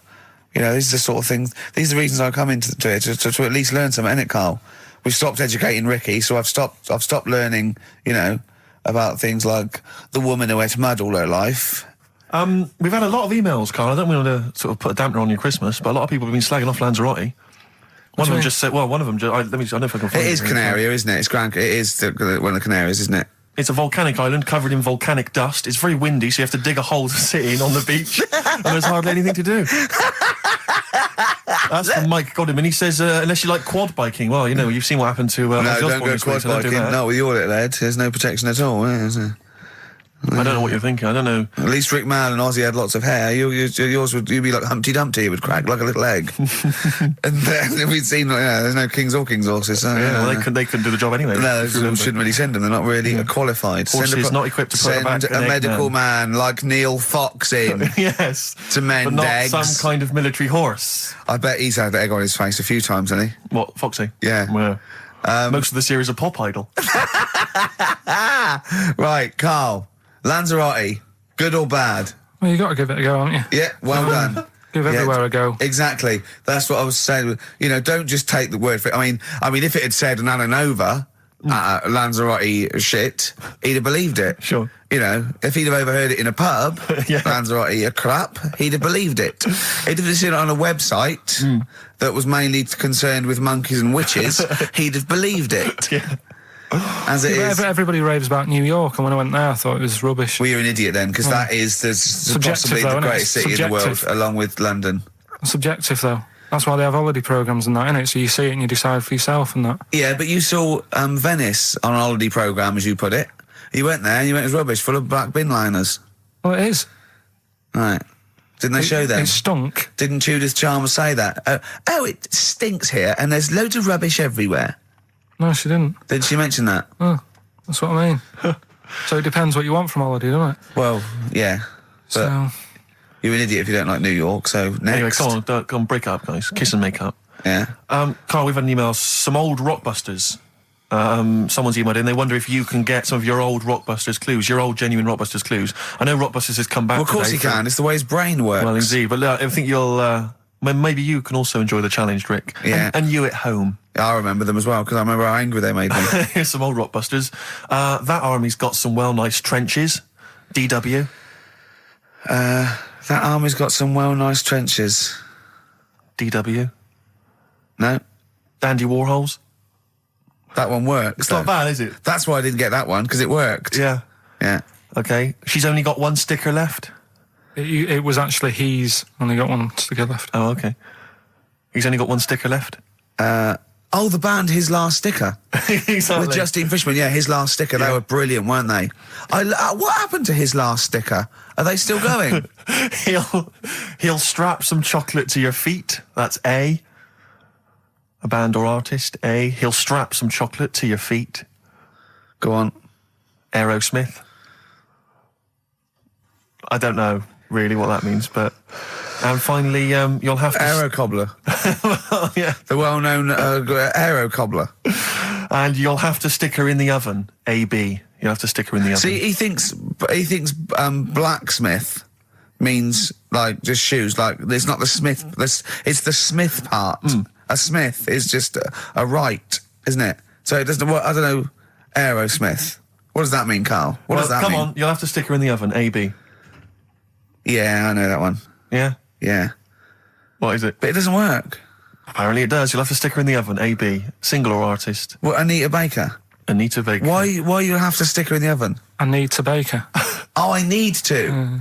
But why didn't you say, like, you'll have to get his hair cut and put a nice white chef's hat on? That's Anita Baker. See, that works. That works, Carl. I need to bake her. Doesn't work. It is shite. Okay, well, listen. Before you judge, listen to today's Rockbusters. Okay. They're here with us now. Here's Karl Pilkington. He's got back just for Christmas. Brilliant. I've only got two, really. What? Because I was trying to work one out before, right, in my little room. Yeah. I was looking at different band names, thinking, what can I do? Yeah. Couldn't concentrate, because Ricky was in there, trying to spray deodorant all over the place. Right? Well, you should have done them yesterday. You should have shut me out. Right. So there's just two. Brilliant. Well, Okay. I've kind of got an idea for the third one. fine, I'll yeah. have a go. Yeah. Right, so anyway, the first one... Should we play a record and come back to this? 'Cause We'll it's do been it quickly, we'll do it quickly. No, play a record. This is then. rubbish. Yeah. Rubbish. Libertines. Useless. Give me the gifts. Let me have a look what prizes you've got. Libertines, Don't Look Back Into the Sun on XFM. Well, the general public are getting involved with Carl's holiday, and, I mean, this has been a damning report on Lanzarote. There's not been a positive word written about Lanzarote so far. Wow. It's volcanic, there's no natural water supply. Apparently there's no natural water supply. It's You all have to sit in a imported. hole. What do you think of this, Carl? What do you think of the people that want you to know that you're going to a rubbish place when you can't change it? What do you think of that? Rubbish show, will it? What do you mean? Be all right. What do you mean it'll be right? Because I'm going to go there thinking, oh, there's no water and that, and there will be water. No, they didn't say there's no water. What did they say then? There's no natural water supply. Whatever. I'm not bothered. Doesn't bother me. All right. I'm going to have a good time and that. What are you going to do? What do you plan to do? Got a book. What book you got? Rich Hall book. I'm just going to read that. Brilliant. And the weather's better than here, isn't it? Yeah. So... have a good time. Someone emailed just now. They said they're listening online and there's a problem with their computer and everything's sped up. The music's sped up. Our voices, Rick, are sped up. Except Carl's. That's how slow he speaks. So when everything's sped up, he sounds a normal. No Blue Sky, The Thorns. That's beautiful, isn't it? On XFM 104.9. Carl, you're losing your rag a little bit. What's the matter? Nothing, go on. See? What's the matter? No, what's the matter with I've Carl? got something to cheer him up. Someone's emailed in, Emma's emailed in, she said that for those that know, those in the know, they referred to Lanzarote as Lanzagrotte. Brilliant. He's a bit fed up. He's got 2 CDs for Christmas from a company that's he's been with for 6 years. He's a little bit grumpy about having to answer the phones. Letter to Hermione. David Bowie. Well, we've had the most convincing answer that it's about 290,000 actual words, but possibly 3 million in our vocabulary, using all jargon and scientific stuff and all that. Sure. 290,000. Still a lot, isn't it? It is a lot. We know so little, don't we? Apparently the average person has about 20,000 words in their is it? vocabulary Right. and uses maybe 2,000 a week. Really? Yeah. Carl, obviously, slightly bringing that average down. Carl, what do you think of that? Single figures. What's the matter? Get by. Why have you got to use longer words messing about and that? Told you. That word about old. Anti-dipuian or something. Just say old. That's a bit old, isn't it? That's a bit anti-Ian and that. What's the point? Yeah. Get to the point. Sure. Busy.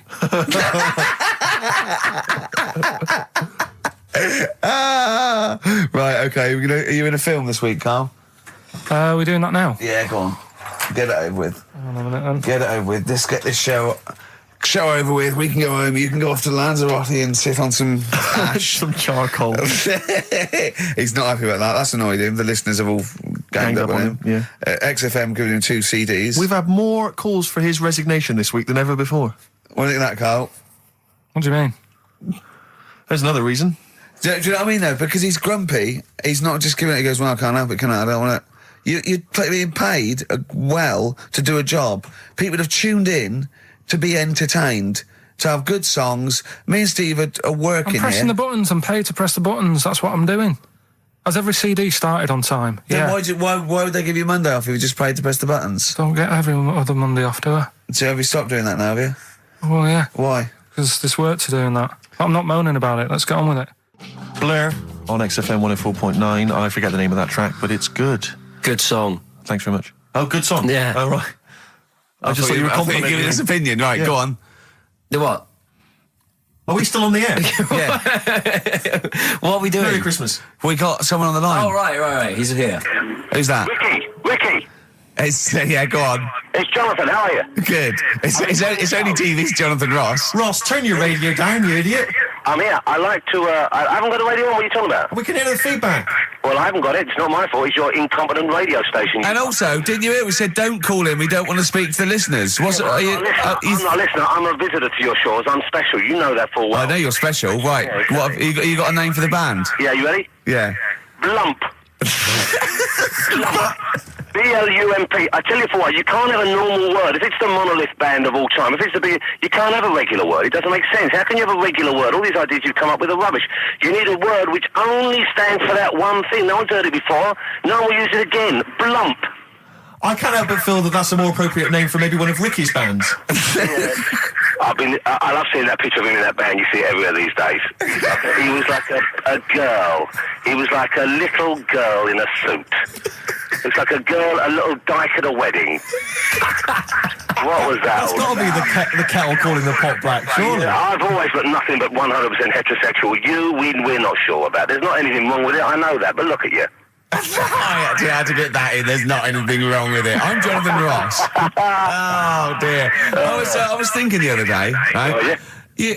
The Comedy Awards. Yes, sir. You didn't have to say some awful things about poor celebrities, poor has-been celebrities with coke addictions and fat lips and faces that where surgery's gone wrong and everything. And when they're on the show, they're going, "Oh, you look lovely." Yeah, I'm nice to them. Well, I'm nice to them to their face, but obviously when I'm not with them, I like to let my true feelings be known. What's wrong with that? That's how everyone. Well, I'll tell you what, you can get anything off your chest you want on this show. Any celebrities you want to talk about? There's no one listening. Yeah, it's just between me and you. A lot of people listen. They listen to my show, and after they've had a few hours of good laughs, they like something bland to just cool them down afterwards. So they flip over. We know this happens. Did you mention my DVD on your radio show? You know what? I forgot to mention it. Christ! I meant to mention by the office, but I forgot to mention it. And then I thought afterwards, it's not like he needs the cash, is it? It's not like he needs it. It's not like it is, but he's probably earned more money in a short space. You're like a lottery winner, and you've got about as much taste. You're like one of those burglars who's won the lottery. I am. I'm dressed like an Albanian window cleaner at the moment. Burglar from Reading who won the lottery, and now he's fritting it away on what? I do feel sorry for my neighbours. I've moved into a really nice place. I feel like it's the hillbillies. No, it's nice you've moved in though, because it's nice. It's given them something to sort of talk about behind your back. You've united the whole block. Right, go and play with some Japanese wind-up toys now. I'm going home to play Mario Double Dash with my son. It's going to be a good afternoon. I phoned you once after I finished my show. It's about 5 minutes past 3. Yeah. And I don't mind if I said, how you doing? You went, it's brilliant. You said, this is what you said. You went, everyone's out. Jane's taking the kids out. I've already masturbated twice, and I'm playing with a new Japanese toy. I'm masturbating now.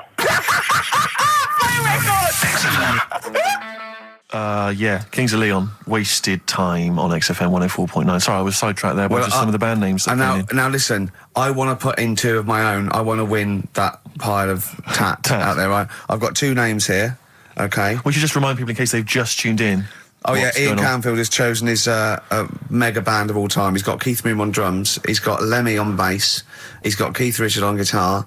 He's got who have you got singing? Robert Plant. Robert Plant, and their manager is Vance.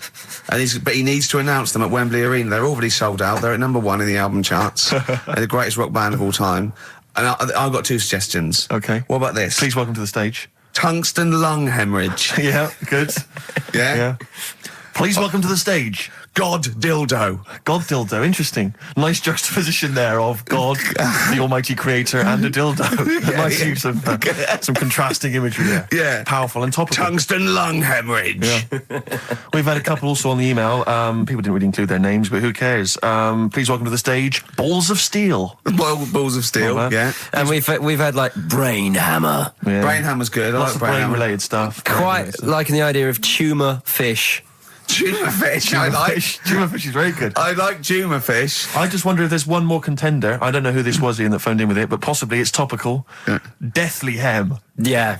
Deathly Hem. It's brilliant. Oh, it's Deathly Hem. Please welcome to the stage, Deathly It's Hem. Deathly Hem. Who's that? We've got to give it to I don't know who that was. Oh, but, well, if you came up with Deathly Hem, email again. Deathly Hem. It's the greatest name for the greatest rock band of all time. Will you please welcome to the stage, Deathly Hem. Turing Breaks, Mind Over Money, XFM 104.9. I'm Ricky Gervais, Stephen Merchant, little Karl Pilkington. Yeah. A couple of emails. Different people have visited various tourist attractions. Oh, yeah. Let me see who's this from. I'm not quite sure. But thanks very much indeed for it.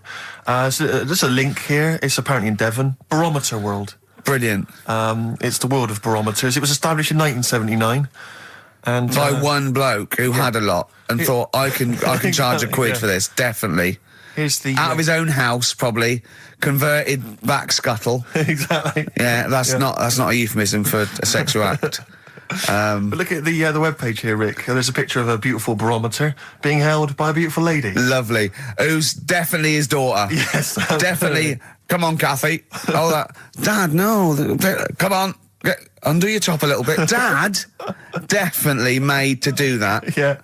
Oh, that slight look of I hope no one I know sees. Yeah. Just check out Barometer World. Barometer World. Yeah, that's available. If you want to check that out, www.barometerworld.com. That's now, all the barometers. One, do they work? They're to do with checking, is it the air pressure? Well, everything. But I think that's what it's based on, isn't it? Sort of low and high pressure, so it's going to rain, it's not going to rain. Yeah. Or going to be windy, but I wonder how accurate they are. I think in the days before satellite sort of weather surveillance systems, probably essential. Yeah. Nowadays. As essential as hanging some seaweed out by the back door? Probably. I think it's probably similar. I think it's the same one as holding a needle and thread over a pregnant woman. If it goes clockwise, it'd be a boy. Yeah. Yeah.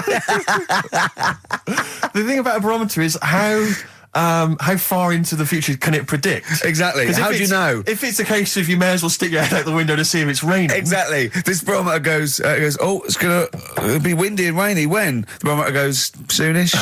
Yeah. So I can't say, but it will, well, within the 7 days. I don't want to be specific because you'll have me. Yeah, you'll yeah. I don't. But I mean, I'm just a barometer. I'm not really a weather person. Analyse the information. Yeah, brilliant. What's in there? What's happening in there? What chemicals are being affected? How does it work? I no don't idea. know. I assume it's probably something. Wait a minute, let me email Barometer World. What could it be? It could be quite interesting. It could be mercury that's based on a sort of temperature. It goes up with. Oh no, but it's not temperature, is it, barometer? It's pressure. So it's probably just very fine. It's like a fine, very, very fine needle, isn't it? This is almost as embarrassing as last time we were on. We couldn't figure out what the name of the leader of China was. Was it the King of China? The Prince of China? Oh, this is when we were trying to imagine what it'd be like if all the Chinese people at once jumped up and down and made a big tidal wave. Tidal wave. But if you do know what the name of the leader of China is, we don't mean the name of the particular person in charge, but if it's a king of China, the emperor of China, the chancellor of China, the prime minister of China, didn't it? No, that was Japan. Yeah, this is it. I don't know what's the big guy in charge. Is he still the chairman? I know Chairman Mao was important. I think he was just the chairman. I think he just governed all the big meetings. Yeah, I don't know. He just kept the minutes. Head Chinaman? Head Chinaman. The major Chinaman. The top Chinaman. Number one Chinaman. Do you know what? We're going to be honest here. We know so little about China. It's true. We know so little about China. Yeah. It's embarrassing. But if you've got any interesting facts about China, then email in ricky.gervais@xfm.co.uk. Also, I imagine the email address to use if you're going to take part in this week's Rockbusters. I did read an interesting fact. I'm researching. I'm doing a show called Politics, and I was researching. And there's a thing about sweatshops. Yeah, no, sweatshops. Like Nike. There's these facts, right? And these people get like a few cents an hour, and the CEO, I forget his name, for a Chinese woman to earn his 5.2 billion, she'd have to work 8 hours a day, 7 days a week for 10,000 years. But Steve, they don't. They don't. They obviously don't want to. Exactly. They don't want to. They don't want to. Lazy, Rick. Blur, out of time on XFM. Well, we're not out of time. We've still got an hour left, boys. Hey! Luckily. Brilliant. A lot of emails, obviously, about the Chinese. People as fascinated as we are. I don't want to discuss it, interminably, Rick, because there's so much to say, and we've said most of it in the past. Yeah. Get a couple of emails. In fact, I think, Carl, you told us this information. Remind me of it again. If all the Chinese people in the world were in a line on that, because there's loads of them, you'd never get to the end of it. Right. No, it's not that. It's no. If all the Chinese people formed a line and started walking out of China, you'd never get to the end of it. That's what I just said. No, it's because though. They'd be having babies. You know what I mean? Still, it'd be adding to it all the time, wouldn't you? But would they be walking and shagging and having babies as they're walking out? Yeah, that is. I'd love to see someone organise that. Maybe the Record Breakers team. I tell you what, I'd love to see Ross McWhirter or Norris, who is it? Who's the one that's alive? I forget Norris, I think. Norris, right? I'd love to see him to coordinate that. Yeah. 1.2 billion little Chinese fellas. Boy, girl, boy, girl, boy, girl. Yeah. And where are they walking out of China? Which exit are they taking? They're taking the... Through Tibet? Or? I think it's the Gate 9 Slip Road, the M43, right. to St. Petersburg, right? And they go, and walking and shagging. Yeah, exactly. Yeah. Because some presumably are dying as they're leaving. No, but they live to 120. That's true. So they claim. So, well, we know Carl's theory on that. Do you want to just tell new listeners your theory about when all these Chinese people get the records for oldest people in the world? Come on, what's your theory, Carl? Leave it. Carl, just that they're probably lying. Why? That's all. Because a lot of them don't age that well. Some of them do. A lot of them don't, and they always look older than they are. I read the other day, right? Do you know the one who was the oldest woman in the world, right? Chinese woman, right? The way she did it, it was... She didn't die. That was her secret. Yeah. What she did, she got up every day and didn't die. No, she was like awake and that, and then she'd have 2 days just sleeping. Right. So she wasn't really that old. What do you mean? Well, she'd only sort of lived half of her life in a way. Well, we all live 2/3 of our life, don't we? No, but she was like awake and that, and then she'd go, I'll go out of bed. And then that'd be it for 2 days. Carl, you're a second-time buyer, aren't you? Yeah. Bought one in Manchester. Lost $7,000 on that one. Well, don't buy in Manchester. No, it's a good flat. It's just it wasn't... I didn't buy it to sort of make money. I thought I was going to be living there like all my life. And then a job came up here, and it was like, oh... You bought your first flat in Manchester. You assumed you would be living there for the rest of your life. Well, I wasn't in a rush. Play record, you're an idiot. Hang on a minute. So have you got a property portfolio? Have you got the 2 houses now? No, I've got rid of that one. Oh, you sold that one? Got this flat. £7,000 loss. Got this flat. I'll tell you something that is interesting. Hold on, though. What? £7,000 lost. Yeah. It's a flat in Manchester, but it could only cost about £8,000 anyway. Right, Steve, something they do now, right, they've got to do by law when you're buying, right? I was looking at one in London, right? It's haunted. They've got to tell you now. Right, don't talk shit. I'm telling you now. Play a record. I'm telling you now. Yeah. There's no such thing as ghosts. That is ridiculous if that appears on a legal document. Right, if there's anyone who sells flats and that, does that for a living. Yeah. Right, email in, because I'm telling you now, that is a fact. She sort of dropped it in. I said, oh, nice feel here. And she said, yeah, well, that'll be the ghost. Just dropped it in, that's all they've got to do. And then I was like, what? And they went, oh, yeah. That's all I've got to do, is it? So that's the legal thing. Did you drop it in? So in court you go, did you drop it in? Yeah, I dropped it in. Play a record, you're an idiot.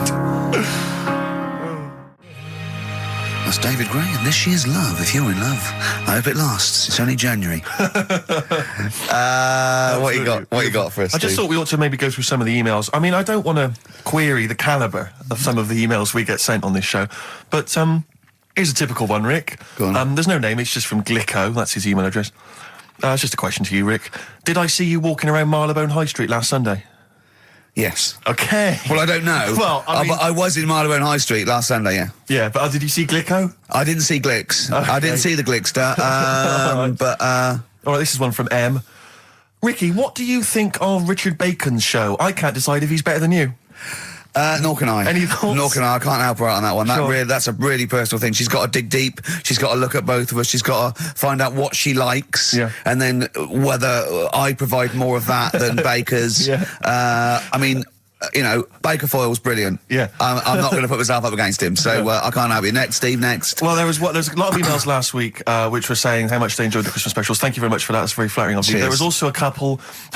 there was one that it was a guy... I'm sorry that I think I might have deleted it, but I should have sent a reply, because there was a guy from Canada saying, if there any chance you're around in March, whether you could pop in and have a surprise birthday dinner for his wife. Oh, why don't you keep that? I know, sorry about that. I can't let it go now, can I, you idiot? So, Okay. I don't... I really apologise for that. Yeah. There's also... This is interesting. This is more for Carl, really. It seems unlikely. Is it from a doctor saying you're an idiot? We've got plenty of those. I tend to delete them. Okay, all right, yeah. Look at his face. No, it just says, don't like to complain, but I won the film competition about 5 or 6 weeks ago, and I haven't received my prizes. Oh dear, that's all Carl has to do on the show. We provide the chat, the records, the light entertainment. I mean, the glamour. Strokes of comedy genius.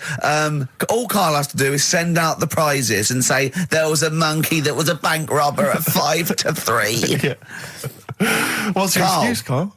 Do you remember her winning? I've got all. Well, you calling her a liar? Well, I am, because I don't remember ever seeing. Right, he's calling her a liar. So, Joanne Ogden, you're claiming, is just making this up. She sent this in on a whim, trying to fool us and get some cheap tat. Wow. I don't believe that. I don't believe anyone would lie to try and get Knowing Me, Knowing You on VHS. I really don't. Well, I'll look in the records, because we keep all the details, so... Do you know what I mean? Right. Well, one of you's in the wrong. Do you know what? Knowing you, Carl, I don't think it's Joanne. No. Has anyone else ever emailed in saying they haven't got the bag of crap? No, they haven't. They haven't. Well, yeah, one mistake's one too far, because that's one person. So you might send out 30, but that one person, that's the first time they've won a competition. They want the history of Wind narrated by Donald McIntyre on VHS. Yeah, and Stephen King's It on Betamax. Yeah. No, they sometimes they want the best of Primal Scream on a cassette. Exactly. So you've got to make sure you're sending these prizes away. Yeah. Final email from Andy. He says the webcam is pointing at the ceiling.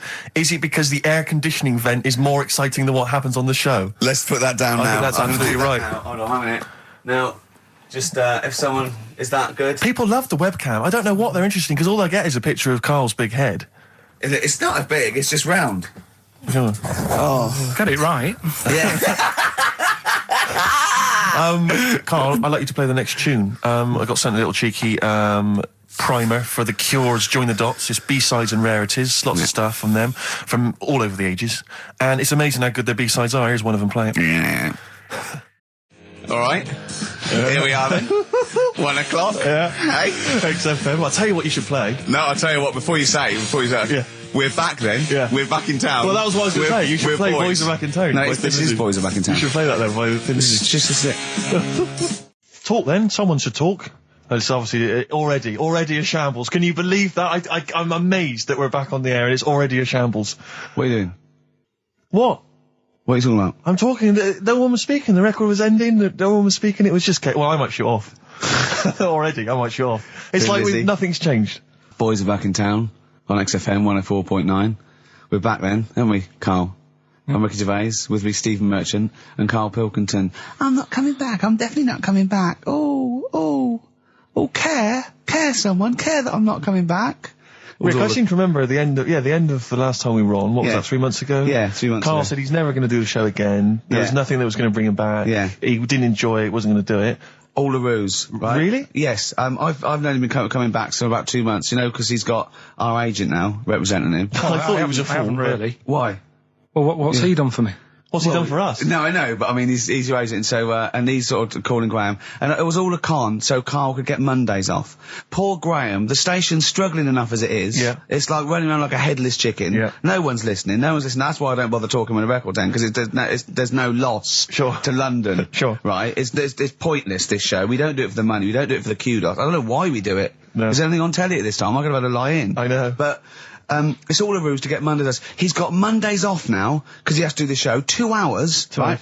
And he's still getting paid. And it's all a con, because he knows that he's holding him over a barrel, and it's like, we've got to keep Carl happy. Right? I had Mondays and Tuesdays off before Duncan got involved. No, but you know what I mean, though? And it's like, poor Graham, who's the MD, that in charge of the thing, probably pulling his hair out, worrying about the station, right?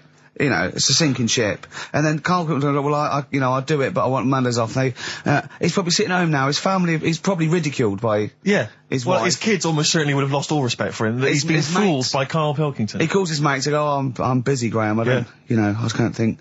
It's embarrassing. But do you know what I mean? And you think it's funny, and you think you've got one over him. He's going, Monday's off for 2 hours. Yeah, you do. You think, and now you're embarrassed we've said it on air. But you're only conning yourself in the long run.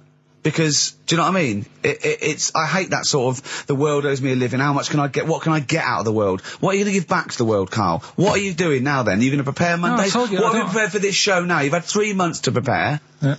What have you got? What have you got for us? Okay, what's happened in the last 3 months? What? In this place or just my life? Well, what have you got for us? 3 months, we're cloning about, you get Mondays off, you're getting paid for it, you've got a cushy deal, you're having a laugh, you're taking the piss out of the management, right? So, what have you got for us? Give it to us. I've kind of, updated Rockbusters a bit. Right, brilliant. Yeah. Right, so, and you said don't mess with it. If something's good, don't mess with it. What do you mean it wasn't good?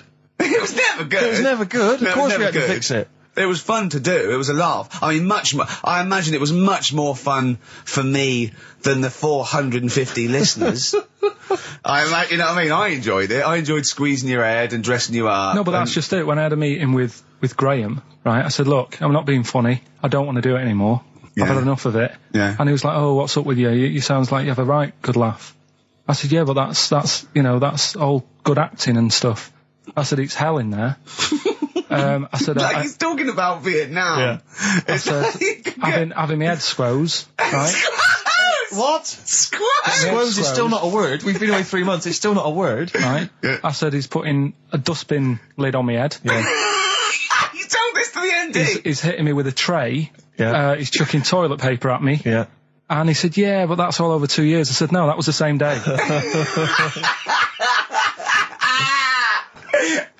So, okay then, what has changed in 3 months? They're listening, they've been listening for 6 minutes now. Come on, give us something. Bit of Nickelback.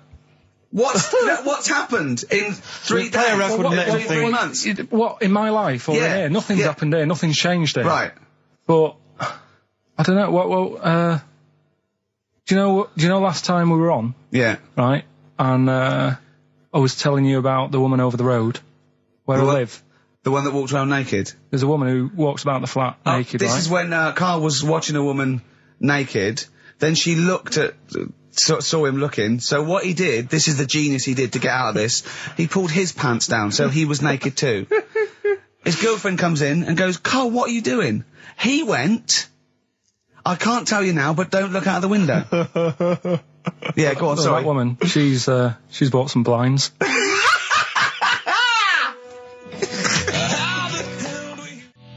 Nickelback, Sunday on XFM 104.9. How old's the bloke from Nickelback? He looks about 40. It reminds me of, you know when a kid's made up a fate to look like a lion? Yeah. Do you know what I mean? It's the Wizard of Oz lion. Yeah. But, good tune. No, I'll be controversial. I think rock rules the world again, Steve. Well, I'd hope so, mate. Do you know what I mean? Are we going to hear some rock later in the show? We're going to hear lots of rock. Excellent. In fact, I might even play a little bit of Rainbow. Blimey. Just to, rewind. We've got the darkness, but Sure. I want to remind them where it all came from. Yeah. You heard the Liz. Yeah. You're going to hear the Bo. Cheers, mate. Thanks for that. No, just high five. Yeah. So, Carl. Yeah, keep it real. Here we are then. Oh, incidentally, before we carry on, I just thought, it's weird, I was reading some of the fan emails and stuff we've got, and one of the things a lot of people like, it divides the listeners, is your laugh. It's interesting. Some people love it, they find it infectious, they find it adorable. I mean, close up in a small space, like a kitchen or something, it's annoying. Like, Carl was annoyed because I squeaked in his ear earlier, didn't I? Sure. Why did I laugh? You were on the toilet? I think I squeezed his head again, didn't I? And he said, no, it's not 1 o'clock He doesn't yet. like the squozing. The squozing head. Yeah. But it's the squozing one. The funny thing is, right, we were out a few weeks ago with a mate of mine, right, and he went to squeeze me head, right, give it a squoze. Sure. And I was like, don't do that. You know, I don't like it, right? And Ricky said to me, mate, yeah, he doesn't like having his head squoze. As if it's like Marmite. As if some people love it. Yeah. And some people hate it. Sure. Yeah, okay. Well, anyway, there was a little taster of the laugh. That was more the kind of deep, throaty laugh, the belly laugh. But there's that kind of high-pitched squeak that you do. When I've got to get air out quickly. Because I'm going to burst. Sometimes I laugh so much that my liver and all, they try and get out to it. So I have to get it out really fast, like a siren. Right. Do you know what I mean? Is that how you explain the fact that you're quite fat? Yeah, that's just laughter waiting to come out. Every time you laugh, you become a svelte young thing, like Brett Anderson. Oh, dear. Well, anyway, it reminded me of the game that you and I used to play in our very early days of XFM, when it was literally Make Ricky Gervais laugh. Which was a great game, I think. I remember the first one. It was that fella drinking a pint of beer. Yeah. I remember the very first time. I tell you what, it's you not know what, great. though? Ant and Dec do it now. They actually, it's very similar to Make Ricky Laugh. It's called Make Ant Laugh. Interesting. So many of our great ideas have been stolen. Yeah. Or stoled. Stoled, yeah. Anyway, I was looking through the paper in the week, and there was a picture which which I think might be a Ricky Gervais laugh. I don't know. Again, obviously it doesn't really work for the listeners at home, but I'll try and do my best to describe it. Can we stop saying my name, because it's like a Dave Gorman project? Can we just stop? It's getting. Let's say a word often enough, it doesn't mean anything. Yeah. Let's stop saying Ricky Gervais. Well, what we're going to refer to you as. All right. Well, Make Patty Laugh is a new game. I'm trying to get one of those squeaks of a laugh. I'm concerned because I know. I'm not a monkey. I'm not sure, you're not a performing monkey. No, okay. I know that. Right. But anyway, let me just briefly summarise the story for those at home. Okay. The headline was Mum 48, a mother of 48 seduced boy of 14. Well, that's not funny. Not her own boy, obviously, but a neighbourhood child. I don't think it's a funny story so far. He said Grand Lana Allen, 48, led him upstairs and undressed to her waist, then took his trousers off. Okay, bear that in mind. This is a quote from him, right? Bear in mind, he's a 14-year-old boy, he's quite excited about this. He says, then we had sex, it was every boy's fantasy. Alright? You're going to show me the picture of her now, aren't you? So it's a picture of her. Oh, this is not... Bear in mind... This is... Okay. In his own words, Rick. Right. In his own words, this was every boy's fantasy. Okay. Here's the picture. It's a silent laugh. He's collapsed on the floor. I wasn't expecting that. I was thinking it looked like a fat man. I was not expecting that. Oh my god. Oh god. She looks like the drummer of Iron Maiden. She looks a bit like Lemmy. But I tell you, she looks like reminds me of most. Did you see those? I think they've got her with a fag on as well. No, I know. That's her with them out of makeup though. Carl, have you seen Every Boy's Fantasy? You should see. Oh god! Oh. Have a look, Carl. Oh god. How old is she? 48. Oh god. Oh, 48. That's lovely. Nothing wrong with that. I'll tell you, if you weren't lucky enough to see the picture, she looks just like the oldest man in the world. His photos in newspapers and on the web for a while. He was about 135 or something. Carl. Look. It's, Carl's got a theory that Chinese people don't age well. This man was a Chinaman, right? And he was 120 or something. Yeah. Did you see a picture of him? Yeah, he's still alive. No, he's not. No, he's not. He died at 120, so... He said 120 or something, but makes you wonder. What makes you wonder? Well, because they don't age well. I think he's using that. What He's probably about 37. Oh, God! Honestly, we walked down the street, right? And we see an elderly Chinese person, right? And Carl would go, "Oh, I'm just thinking he is." Yeah. Like it's not. I don't understand this notion that Chinese people don't age well. I don't know where this has come about. No, I mean, I'm not having a go. No, right? I never want anyone to think I'm like having a go at them. But they are really good looking and they're healthy and that. Till they're about. I've never seen one, right? Can you tell me if you've seen a Chinese person who's about 30? It's either 20 or 50. There's no middle ground. This is what I came back for. This is 2 hours of absolute drivel from the brain of Karl Pilkington. Let me just check something. So the Chinese gentleman who died recently was 130. Your theory is your theory is that he's maybe in his late 30s, early 40s. Yeah. This is an elaborate conspiracy on his part, because obviously whenever they talk about the oldest people in the world, it is always a Chinese person. Yeah. Invariably. They do, yeah. I mean, they seem to win that every year. Go on. So your theory is that in those small backwater villages in China... Ross McWhirter comes to a little village. They go, the Guinness guy's on the way. He goes, well, until recently, the oldest person in the world, how old are you? And they're so embarrassed, because they think they look about 120, they go, 120, they go, really? They go, yeah, can I have his birth certificate? No. In fact, I think this Chinese bloke it wasn't verified with the conspiracy because he didn't have his papers. Didn't have his papers, no. So is this the same one or a different fella? I think it might be the same guy. I'm not sure. Try it on. So there's a huge conspiracy amongst these Chinese villages that every time when you get to about 50, say you're 70, because no one will believe us. Well, if you can confirm or deny that, then please email in ricky.gervais@xfm.uk. This is the Racist Show on XFM 104.9. Call in if you're anything less than a little mank. Outcast, Hey Ya, on XFM 104.9, with me, Ricky Gervais, you, Stephen Merchant, GQ Presenters of the Year. Radio Personalities of the Year. It's official. We're the best radio personalities of the year.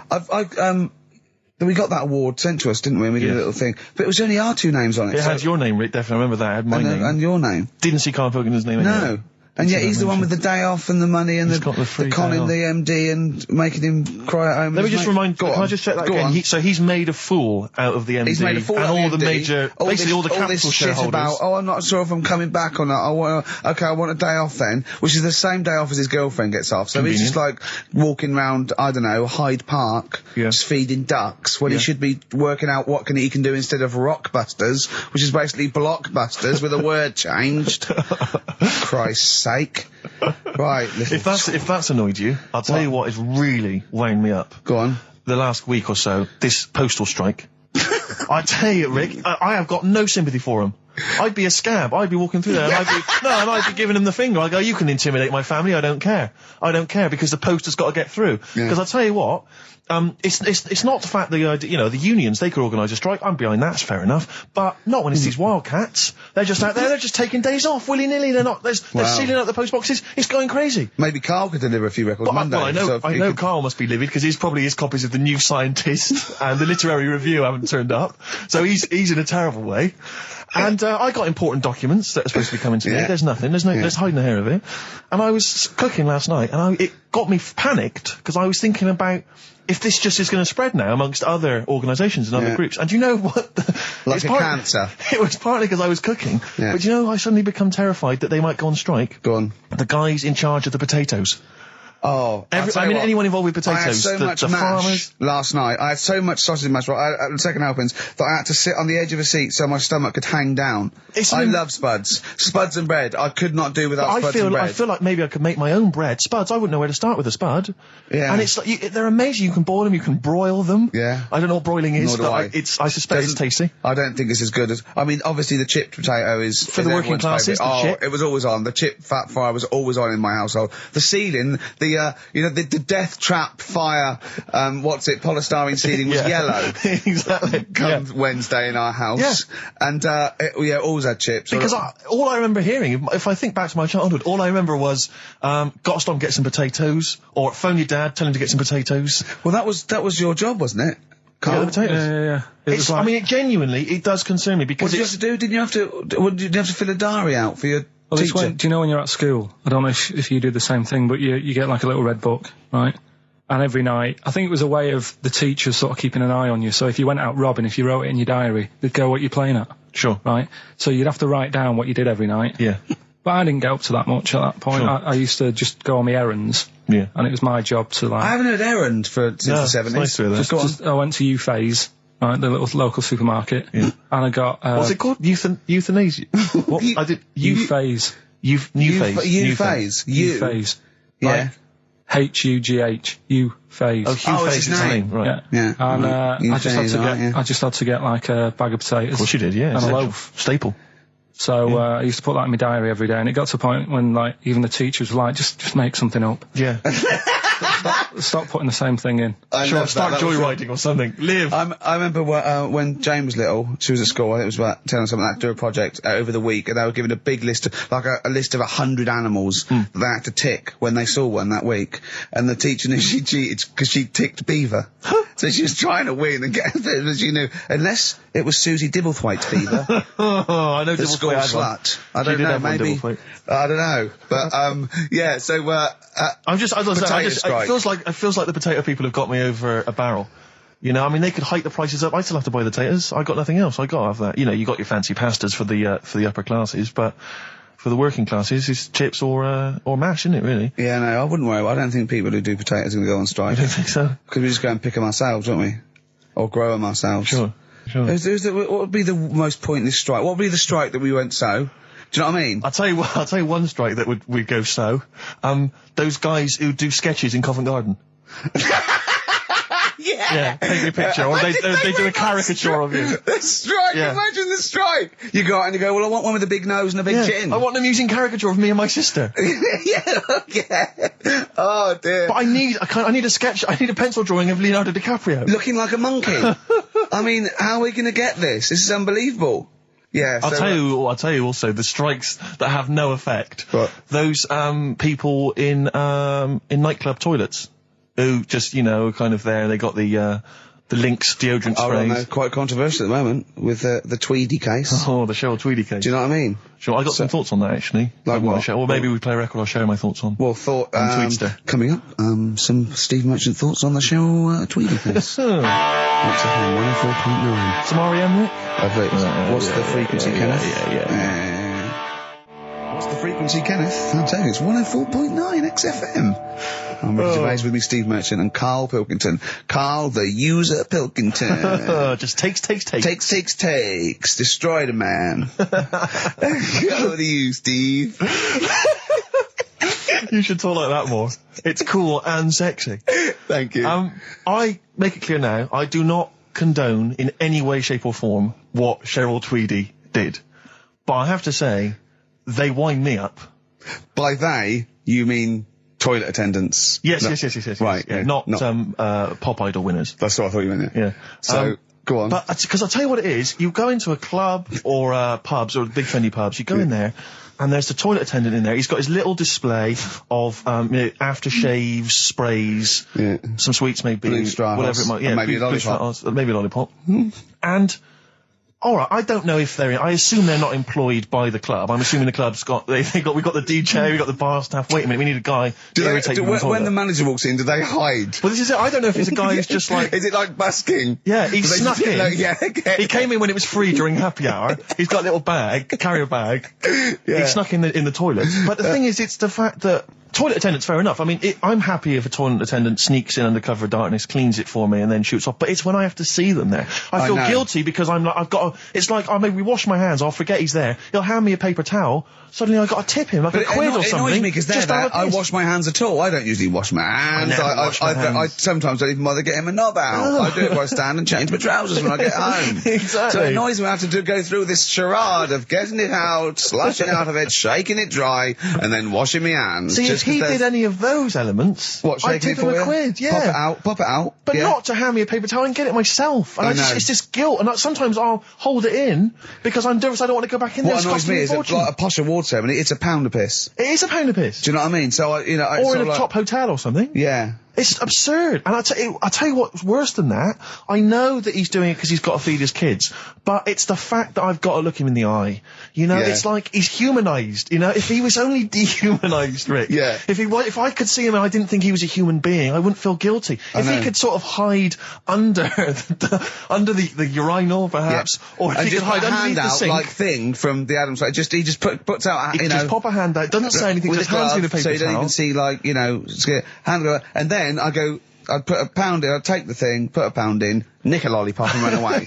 No aggro. Exactly. It's the fact I got to see them and I feel guilty because, I'm on the radio, I've got a cushy life. I know. Here's a guy who's just trying to make ends meet. It makes me feel bad, it ruins my evening. Yeah. I'm just pleading for them. Can they not do it anymore? Can they maybe get a job? Illegal mini cabin or something? Please. Born Again, Star Sailor on XFM 104.9. We're back. It's the 1st of November. Ricky Gervais, Steve Merchant, Karl Pilkington. It's the same old email address if people want to get in touch. ricky.gervais@xfm.co.uk. We've had a couple of emails, Rick.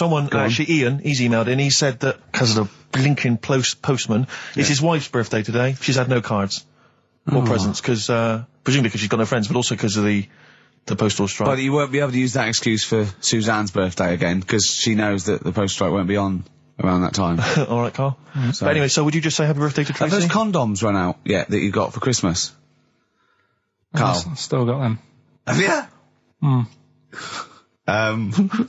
Just say happy birthday to Tracy. Happy birthday, Tracy. Happy. And hello to Aidan, who's phoned in to let us know he's actually listening in Northern Ireland. Oh, so we've gone international. Sure. Now there's also a questionnaire has been sent in by Ruth Chamberlain at Cordwainers College. Cordwainers College seems a weird. Cordwainers. It used to, it's either used to be a poly or a laundrette. I think it's Anyway, it's something that she's doing for, she's studying product design for the fashion industry. And anyway, she's got, some questionnaire. And we're too busy and important to fill out the questionnaire. But we thought maybe you could answer it, Carl. Carl, he's yawning, he's looking round, he's only got to do 2 hours and he gets a whole day off and he's getting paid for it. Do something, Carl. Be grateful. You've probably ruined a man's career. He's ridiculed now for doing this. He's so weak where he should have squoze your head and kicked you out of the building. So, let's have a little bit of effort. You've only got an hour and a quarter to do, then you get 2 days off, alright? Alright. Right, Carl, it's a questionnaire about happiness. Oh, yeah. There's one person... Well, that should answer it right where. The first question, Carl, on a happy scale of 1 to 10, where are you on the happy scale? Is it at this moment or in general? Well, I would say generally. Okay. Yeah, but you don't always have to, I think I'm happy in that, but I don't always show it. You never show it? No, but it doesn't mean I'm not happy in that. I'm alright at the moment. I'd say I'm probably on about an 8. I was probably on about a 9 when I woke up, right? And then, sort of fell out with Suzanne over her haircut. Yeah. Right? She went for a haircut and came back with something that I didn't like. Sorry, what did you say? So when your girlfriend walked to the door, she had her hair done, you said, I don't like it, alright? She could tell by the look on my face. But don't you say, no, I'm happy with it, I just can't tell. I'm loving it. Because then she won't have it done again. Oh, Carl, I just cannot get over you. I really can't. No, but you haven't seen it.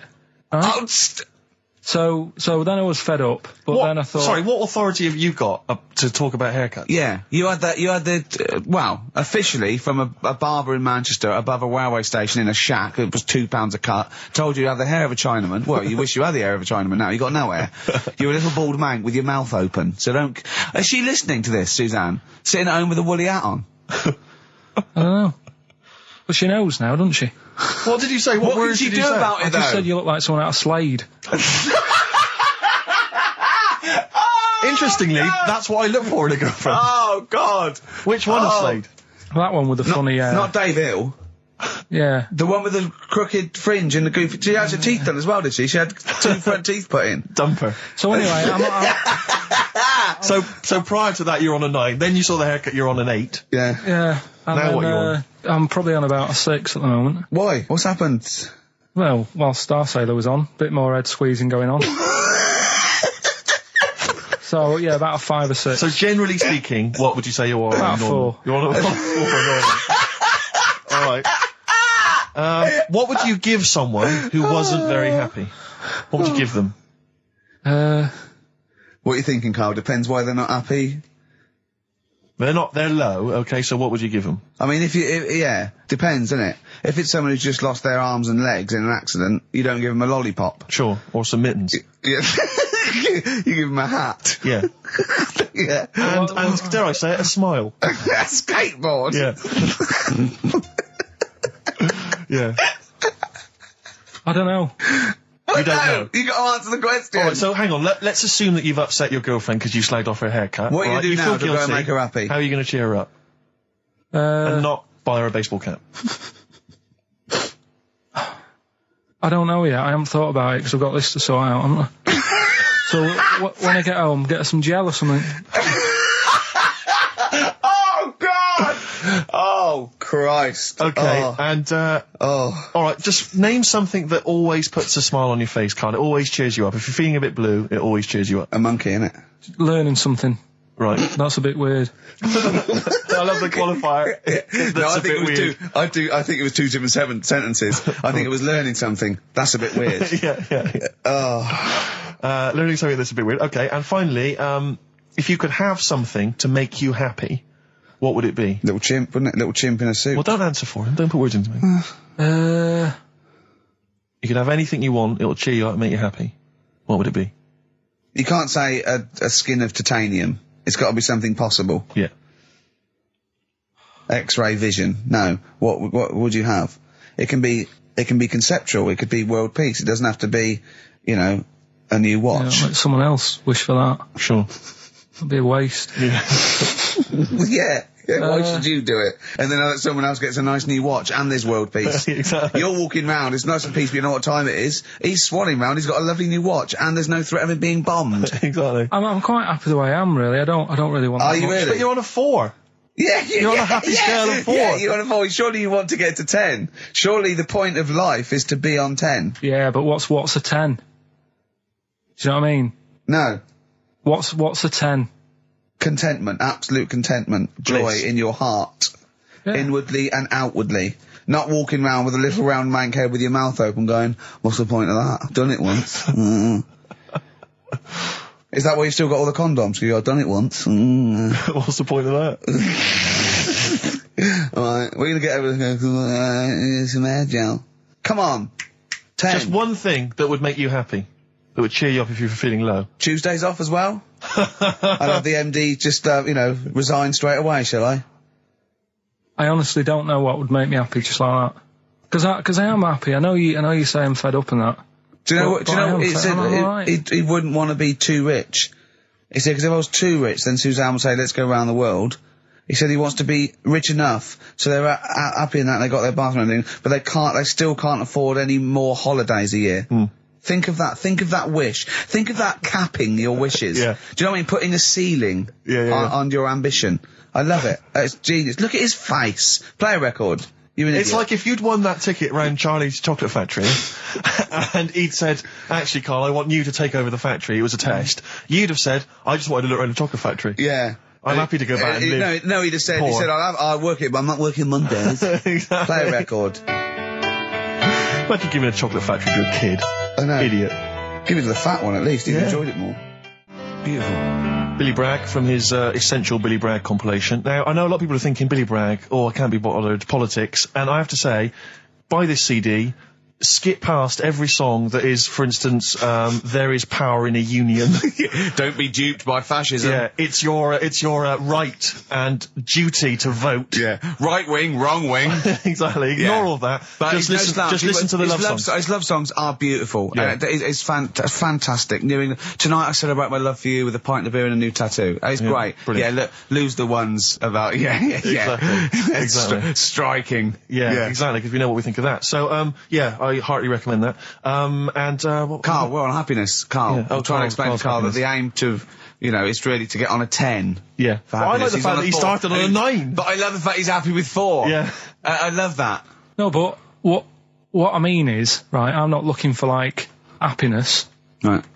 I'm You're not alright. looking for happiness? What? What's that for? What I mean is, right, I'm happy when I'm not fed up. So what I mean is, I'm happy. Is this your new book, Psychology of the Mind? What is that? I'm happy when I'm not fed up. That's like an 8-year-old trying to explain happiness. Johnny, what is it when I'm happy when I'm not fed up, miss? Well done. Good boy. That's it. You're happy when you're not fed up. Talk like an adult. Yeah, but that's what I'm saying to you, though. What? I'm happy most of the time. It's just that when things niggle me, I find that I realise when I'm annoyed more than when I'm happy. But Carl, every time we talk to you, you are whinging about something. You've got something that annoys you. But he's one of those people that if he whinges loud enough, he gets away with it. Like he's in here, I think he goes, oh, I'm really busy. I come in and he's doing nothing. He's chatting, because he's having big, long chats with everyone about how someone's wound him up. Yeah. And they all come and they go, oh, Carl's fed up. Because he's got this show. You know what I mean? He's wormed his way. But hang on a minute. You came in moaning about the Post and that today. Yeah. Well, everyone's annoyed and frustrated by that. There's small businesses going out of business. I'm not. You haven't heard me. No, you're not, because who's sending you letters? No one. You've got no friends. You've said that yourself. Yeah. You've openly declared you don't want friends. They're too much hassle. Yeah. That is my joy. Friends that is the point of life to me. I can't wait to see them. I squeeze their head. I welcome them in. Oh, they annoy me. They annoy me. Annoy me. I love it. Friends are annoying. He's even scared of doing something with a friend or getting a gift because he goes after buying one back now. Yeah. It's sort of like life's a bit of a chore for Carl, isn't it? Well, anyway, all right. Let's leave that aside. Obviously, you're never going to be entirely happy, although apparently you are already on the brink of happiness. All you had to say was your hair looked nice. That's all you had to say. Yeah, it looks good. Yeah, and that's it. End of story. What's the point in that? What is the point in that? Because she doesn't really care what you think, but she doesn't want to hear that she looks like Dave Hill from Slade. She's not having her haircut just to please you, Carl. Despite what you might think. He's taken aback by that. Yeah. Sorry, happiness then, yeah. All right, so I was happy the other week, right, when I was going up to Manchester on the train, nice quiet carriage, I'm sat there reading about sharks and that, right? Nice and quiet. And I got annoyed, I texted you, didn't I? Yeah. When two fellas got on. Can we talk about it? Well, yeah, you've started it. Two gay men got on. Go on. Two gay fellas got on. Yeah. And it wasn't the fact they were gay that bothered me. It was like, each to their own. Let them get, you know what I mean? Let them do what they do. Yeah. And, behind closed doors. But they started talking really loud. Right? And they were going on about, that's annoying anyway. That's annoying whether you're straight or gay. Talking to you. But do you know that theory I have about they go out late? Yeah. Gay people always go out late. Yeah. Yeah. Right. When what time do you go out in the evening? 7:30. If you go out about 7:30, if I'm out of work, I might go out about 8 o'clock or something. Yeah. I guarantee I'll sort of be in bed by about 12:30. Sure. At that time, they're still sort of ironing the jeans, right? And the funny thing was, ironing their jeans. I've always said this, right? Dancing along to ABBA. You sort of said that's rubbish. I'm sat on the train reading about sharks. These two are talking, and they're going, "Oh, we can't wait to get there." And his phone goes, and he goes, "Hello." And on the end, he goes, anyway, I'll see you at 1 then. Right? Right. So I thought, well, maybe that's tomorrow. Could be 1 in the afternoon. That's when most people would meet. Yeah. And then he carried on talking. Most people would meet. Carried on talking, and he goes, yeah. So anyway, like I say, see you tonight. 1 o'clock is meeting someone.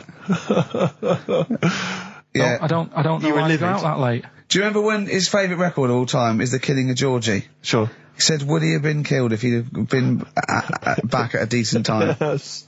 There's no mention of the time in this song. And then the funny bit was, actually, that did make me laugh, right? When he'd finished talking on the phone, he said to his partner, right, oh, there you go, let's have a little chat. And the fella said, who was that? And he said, oh, it's Dave. He said, which one's Dave? He said, the one with the shaved head. I thought, in the gay community, that isn't a good description. No. Do you know what I mean? Yeah, I know. They've all got little shaved heads. Before we move on, was the Sharks article interesting? Did you learn anything? It's pretty good. Was it? I'll teach you something about that later. Oh, okay. Is this educating